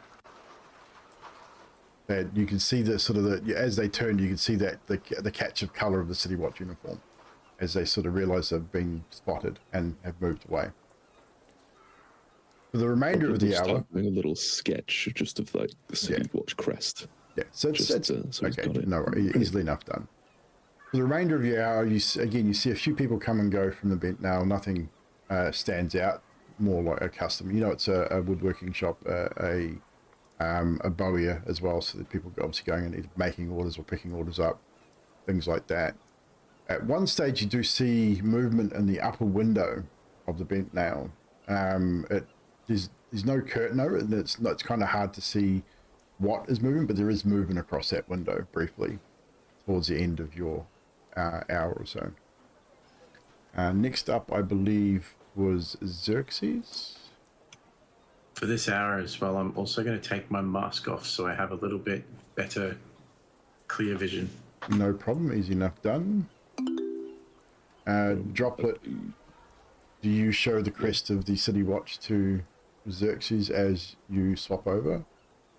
Yes, when I swap to Xerxes, I'll show him the drawing and specifically motion to the alley directly across from us at that. But I'll also want to, having seen that movement, do a quick rough sketch of the Bent Nail's exterior view. Yep, easily enough done. Just with an arrow pointing to the upper window. And I'd say by this stage, you've probably seen enough of these little drawings to start to figure out things with a little easier with Droplet. So you get the impression that window is one place to watch, and possibly the alley across the street for potential movement. With my mask off, I'm not going to stand like right up against the window. Yeah, I'm going to stand at the back of the room with, even if I have to cut off some of the angle. You will lose some, but not all. Yeah, just so I can see, like it's harder for them to see me. Yeah, no, easily enough done. So roll your perception. Well, you don't see a whole lot, Xerxes. I would say probably for you being half drow, the sun doesn't affect you as much, but the sun is relatively low in the sky today, and it is springtime, so it is not an overcast day, so it's kind of bright, and as the sun sort of starts to set, it sort of hits Droplet's room in a weird angle, and it does really make it hard for you to see a lot outside of that window. You watch the alley for a bit, you don't get anything from there. You get yourself to a better angle at one point to get an angle on that window at the Bent Nail, and you don't really see much there either. The only thing you do see is around the time where most businesses start to close up, sort of early, sort of end of the afternoon, you do see a person leave the Bent Nail, just a single person. They step out, they lock up from the outside, it seems. There is a key, like you can see them working a key from where you're at, and then leaves heading east up the alley away from Trollskull. kind of hard to tell whether it's the person you spoke to from this distance, but you would assume so. Your watch comes to a close, and then I believe it's Elliot. I would just pass on. Anything can happen. Keep a close eye. Anything can happen. Shopkeeper's left. Elliot, you take over. The sun is starting to set. Like the shadows are starting to draw out. The sun is kind of low in the sky. And as you watch, you were given the information. I'd say you were given the information about the alley as well. You watch both the alley, the shop, focusing more on the shop now that the owner is potentially left. And you see on the upper floor, you see movement in that window. The window then opens. The figure stands there for about 5 or 6 minutes and then moves away from the window. There's a bit of there's a light flickering in there, or you can see sort of the silhouette of it, and then the light is snuffed out. As you stand there watching, you see 2 individuals walking down the northern alley into Troll Skull. They turn a left, heading eastward towards the Bent Nail, and then they stop about 50 yards from the Bent Nail and sort of disappear into the shadows under the eaves of the buildings across the street. Again, hard to tell from this distance and this light exactly who they were. They were definitely cloaked figures in dark clothing. It would be probably easy to assume that they are probably either Zhentarim or some form of faction. You just can't 100% tell this from this distance. And that was right towards the end of your watch as I believe Dags enters the room. Yeah, so Dags comes in, Elliot conveys the information, then he also says, oh, and as a side note, Dags, our quarry, if he does to me what he's done to Xerxes, I want you to kill me. I couldn't bear it. Because I was wondering whether Xerxes put his mask back on, because, yeah, it would just remind Elliot that he doesn't want to live like that. But speaking of which, did Elliot put his mask back on before Elliot entered the room? No, not yet. No, okay. I would have waited until after I left the room. Yeah. It would have been a second thought. Yeah, I mean, again, no need for these guys have all seen your face now. That probably no need to roll. It'd still be quite shocking to see, I would imagine. Although, actually, because of a recent occurrence, I would say, Elliot, your passive is high enough to notice it was subtle, but there was something different about Xerxes' face from the first time you saw it. It was you can't quite put your finger on it, but there was something definitely different. It's kind of weird. Sort of, it's that one thing you sort of look at it and do a double take and go, I didn't really think much of it. So Dags, and just remember, Dags, your companions are all within earshot. They're all within their, still in the inn, still awake. Right.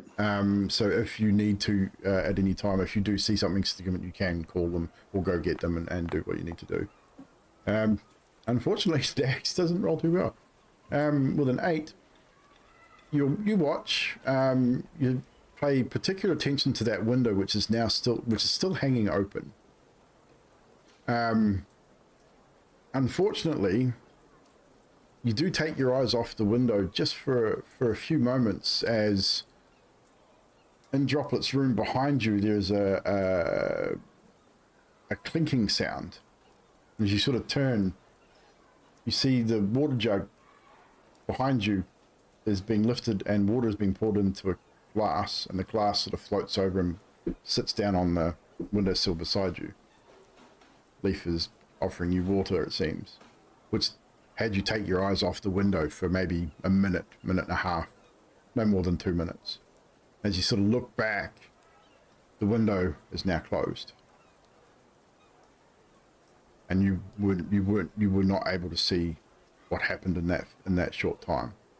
What you do see, however, is almost directly below you, and then heading northward up the alley is again two cloaked figures. No limp apparent from either figure, but one of them distinctively looks back over his shoulder towards Troll Skull as they disappear up the alley. And that's right on Sunset.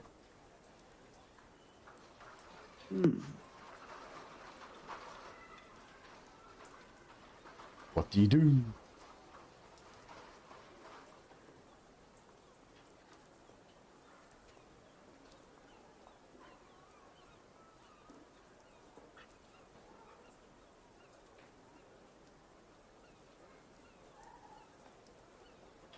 Try. And the bent nail is It's dark. on the It's on your east. It's on your right. side. So from looking out the window, the bent nail is eastward, heading up the alley to your right.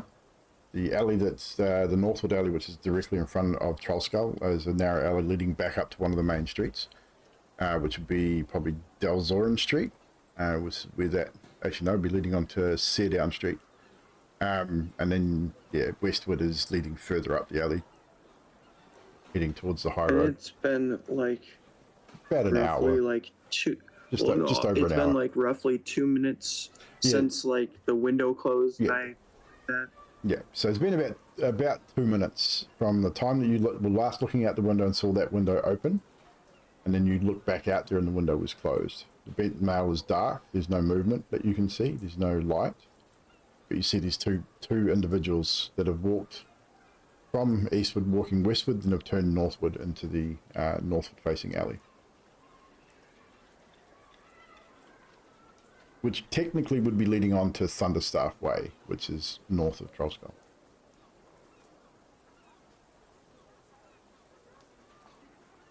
Just for confirmation for the team, which direction is the destination that we have in mind? It is east. The villa. It is east of Trollskull. Yeah, directly, almost directly east. Just there. Yeah, Yeah. that's the one. Cool. Thank you. yes, Just so we all know what direction we are expecting people to be moving. yes, I would just convey what happened to the rest. So you guys regroup, and Dags informs you what he's seen, which gives you a chance to discuss what everyone saw. And now you have a plan of action. It's the time to implement it. As nothing overly significant was seen, apart from these two cloaked individuals heading north out of Trollskull. Did they look similar to Hard to tell. guards? Hard to tell. They were definitely in dark clothing, dark cloaks, but hard to tell. It would have been hard to tell what faction they belonged to. But they definitely came from the direction of the bent nail and were heading northward out of the alley. You all are aware that even if they are heading north, they could easily turn east after leaving the alley. There's plenty of ways to head east from leaving this alley. You've just not seen anyone specifically go eastward.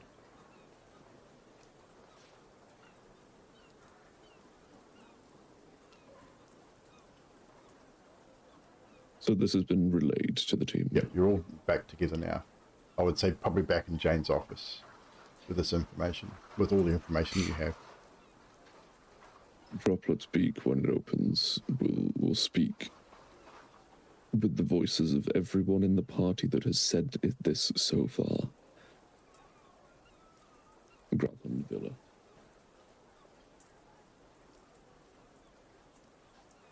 So Grelland Villa is what is spoken in everyone's voice. Not at the same time, not like creepy. That would be cool. Don't think he's quite that mimicky, unless you all spoke at once. But one after the other. So just say it and be gathering his gear. Yeah. So it's pretty obvious what Droplet wants to do. He wants to head out. Guess we're heading to Grelland then. I've already got my gear on. Hand is on my flail. Droplet would trace a finger on the map if anyone's actually close enough to see it, as he does, but he'd point behind Trollskull Manor at Delzorin Street. Yep. And just trace a line directly east through the grasses onto Sedon Street, right next to Growland. Just like easily enough done. I would say there. that people would notice. I mean, you're also right there.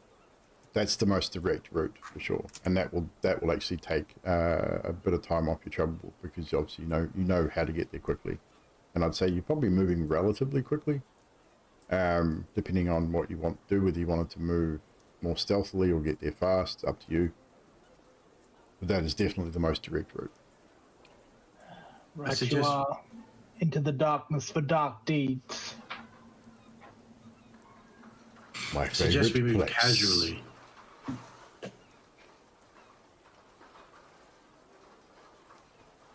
Best not to draw attention. Let's move casually. Is it casual to be wearing such shiny clunkiness? I'm always wear this. Except when I sleep. Unless I really have to sleep and can't be bothered taking it off, but I usually don't get a good sleep that way.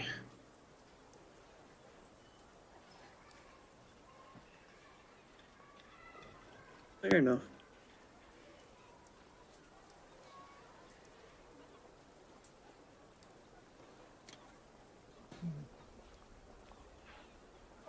Not trash, everyone, but so with that, that is probably the best place to call it. You're ready to head out and head towards the villa, and we'll probably call it there because it is just after 11, our time anyway, and a couple of hours is a pretty good place to call it for these sessions. So, Can I just jump in real quick? Sorry. yes. One thing that Droplet was scratching on a piece of paper that things moved a little bit quick. I didn't want to slow down the session with it at the time. But while I've got Nutty here for it, it would be a note that he would just pass directly to Jane as they were leaving the office. And on it is a couple of little drawings. First, it's a very good rendition of the street urchin that we saw the day before. And then it's a plus sign. And then it's our new chef and some nicely baked bread. And then it's a plus sign. And then it's just a drawing of some, not especially expensive, but fresh, nice clothes. And then an equal sign that is a nice little drawing of Droplet's profile, just like the side or half the face, and one just beneath of Jane's half the face, with a little mouth and hand coming up to it, just to the ears, on each of them, and just leaves that with Jane. I look at Droplet and I'm like, do you want us to feed and clothe this child? He takes the note back, and he draws around the urchin several more background urchins, and then gives the note back to Jane. You want to turn some of the rooms into an orphanage? I think Jane's overthinking Then this. circles the final step. Secret, Jane, secret. Oh, you want us to find out where they are so we feed them and clothe them and they help us?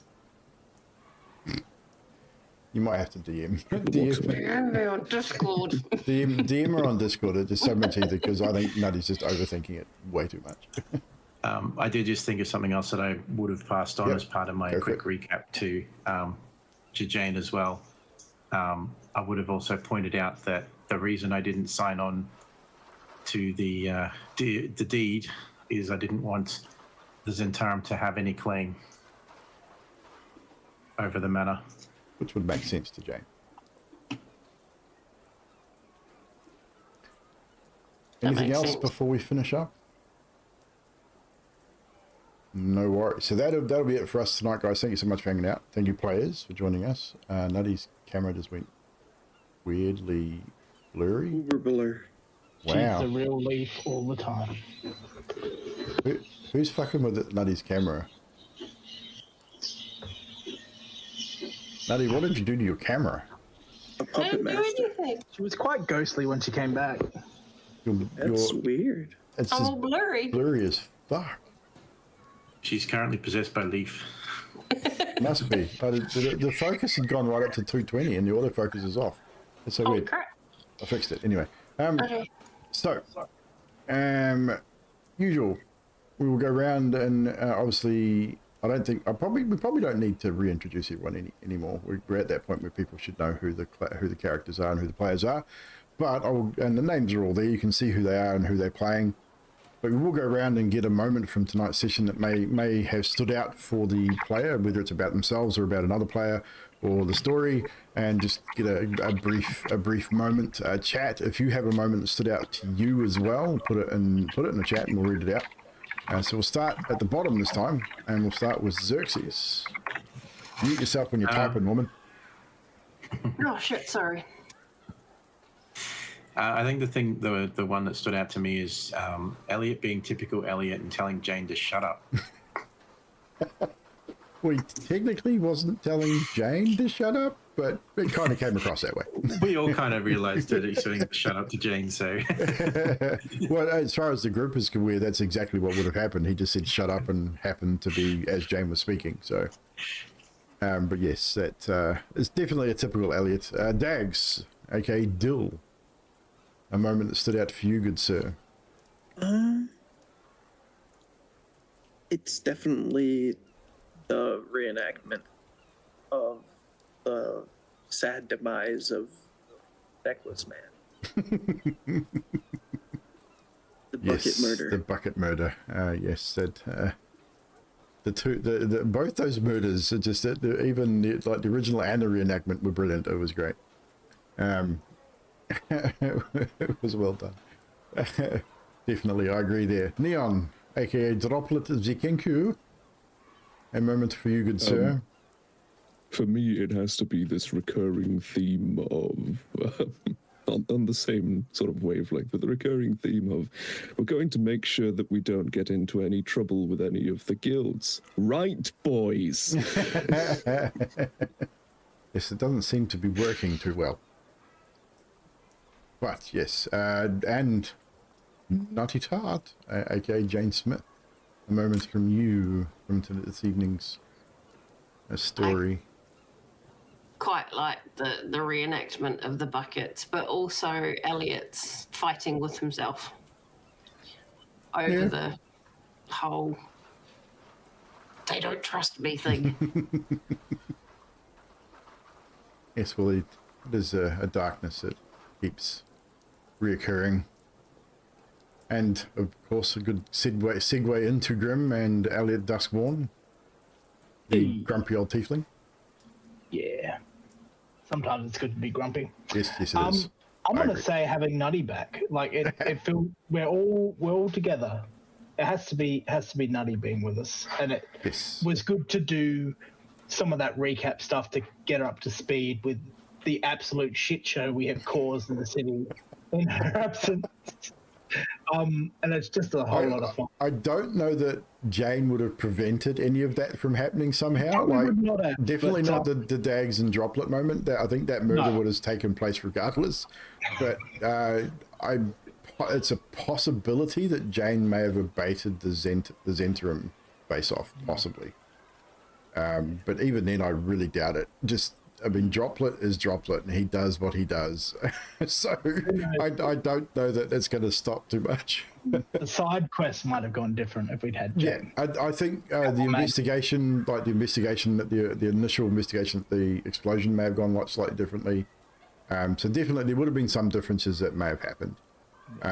But yeah, having the full crew back definitely is awesome, and should be right. We should be right now till the end of the session, end of the campaign, hopefully, with a possible exception here and there with IRL stuff coming up. But for me, I think just the cast dynamic in general, like each character has its own little quirks. You've got Elliot, that's just he's that it kind of reminds me of me a little bit, but at the same time, you've got. I mean, I've met men like older men that have that same sort of outlook. Like, why are you doing this? This is so stupid. And just, it's not so much being grumpy old, it's not that grumpy old man syndrome, it's just, it's having a very particular outlook on things and knowing the stupidity in things, basically. And then you've got, obviously, Jane, who's becoming very much the mother hen, but she's also, the part of her that hasn't come out yet, I'm looking forward to, is that ruthless businesswoman that she actually is. And then obviously you got Droplet, who's just Droplet. I mean, fuck, just the things that come out of Droplet are amazing in general. So Neon, you're doing very well with the whole Kenku thing. And then you got Xerxes, who's so matter of fact, but it just, I don't know, Xerxes is just, again, just Xerxes, and some of the things that he comes out with are very interesting and as well. And then Dags, I think Dags is a comic relief. Like, he's that young dude that just doesn't really see the seriousness in a lot of situations until the shit hits the fan, and then when he realizes that he's really in the shit, I think things might change for him a little bit. Maybe, who knows? But as a group, it's just that dynamic. It works very, very well. So it'll be interesting to see how you guys approach Grelland Villa in the next session, because that's pretty much we'll pick up. Will be as you pretty much arrive at the villa. So we're not really going to need to do much in the travel because of your roles, your previous roles for your investigation of Bent Nail didn't quite go as well as it could have. So we'll pick up at the exterior of the Grelland Villa in the next session, which will be in 2 weeks' time. So from today, that will be the 20th of October. So if you are unable to make it, let me know in advance, or as much in advance as you possibly can. I will put it in the Discord as usual. But that'll be our next session, guys, here on Kick for Waterdeep Dragon Heist. The Secret of the Vault is our story's name. Don't forget, chat too. We do have some commands for you guys. Exclamation point PADV, or player advantage, and a DM advantage. You need 5,000 channel points to be able to use them. The P advantage gives the players advantage. The DM advantage obviously gives the DM advantage. No players, you cannot use your points to help yourselves. I see you're checking your points. You guys have all the points. It's kind of hard. Shadow tried to help. Oh, actually tried to hinder you guys by giving me an advantage, but he's been using all his points farting all the time. So, but there is that. Also, every sub also during the D&D gives the players an advantage roll. So every sub and gifted sub during a live D&D session will give the players an advantage to use. So yeah. So once again, thank you much, chat, for hanging out with us on this D&D adventure. We'll see you again in a couple of weeks. Also, too, keep an eye on the Discord. We have got a one-shot coming up probably in the next four weeks as well. We're a couple of 3 days out from finishing the poll and then choosing players. Once the players are chosen, they'll be creating their characters, and we're doing some stuff on that next week, on character creation and shit. And then we'll be doing a one-shot on a Saturday evening at some point in the future, in the near future. So that'll be a bit of fun as well. After all of that, we're going to say good evening, and we will see you tomorrow night. No, we won't. I'm D&Ding tomorrow night. We'll see you possibly Sunday night for something, maybe. And Val Blamo, thank you for popping on in too. Appreciate you popping in there. And we'll see you guys when we see you. Ciao for now.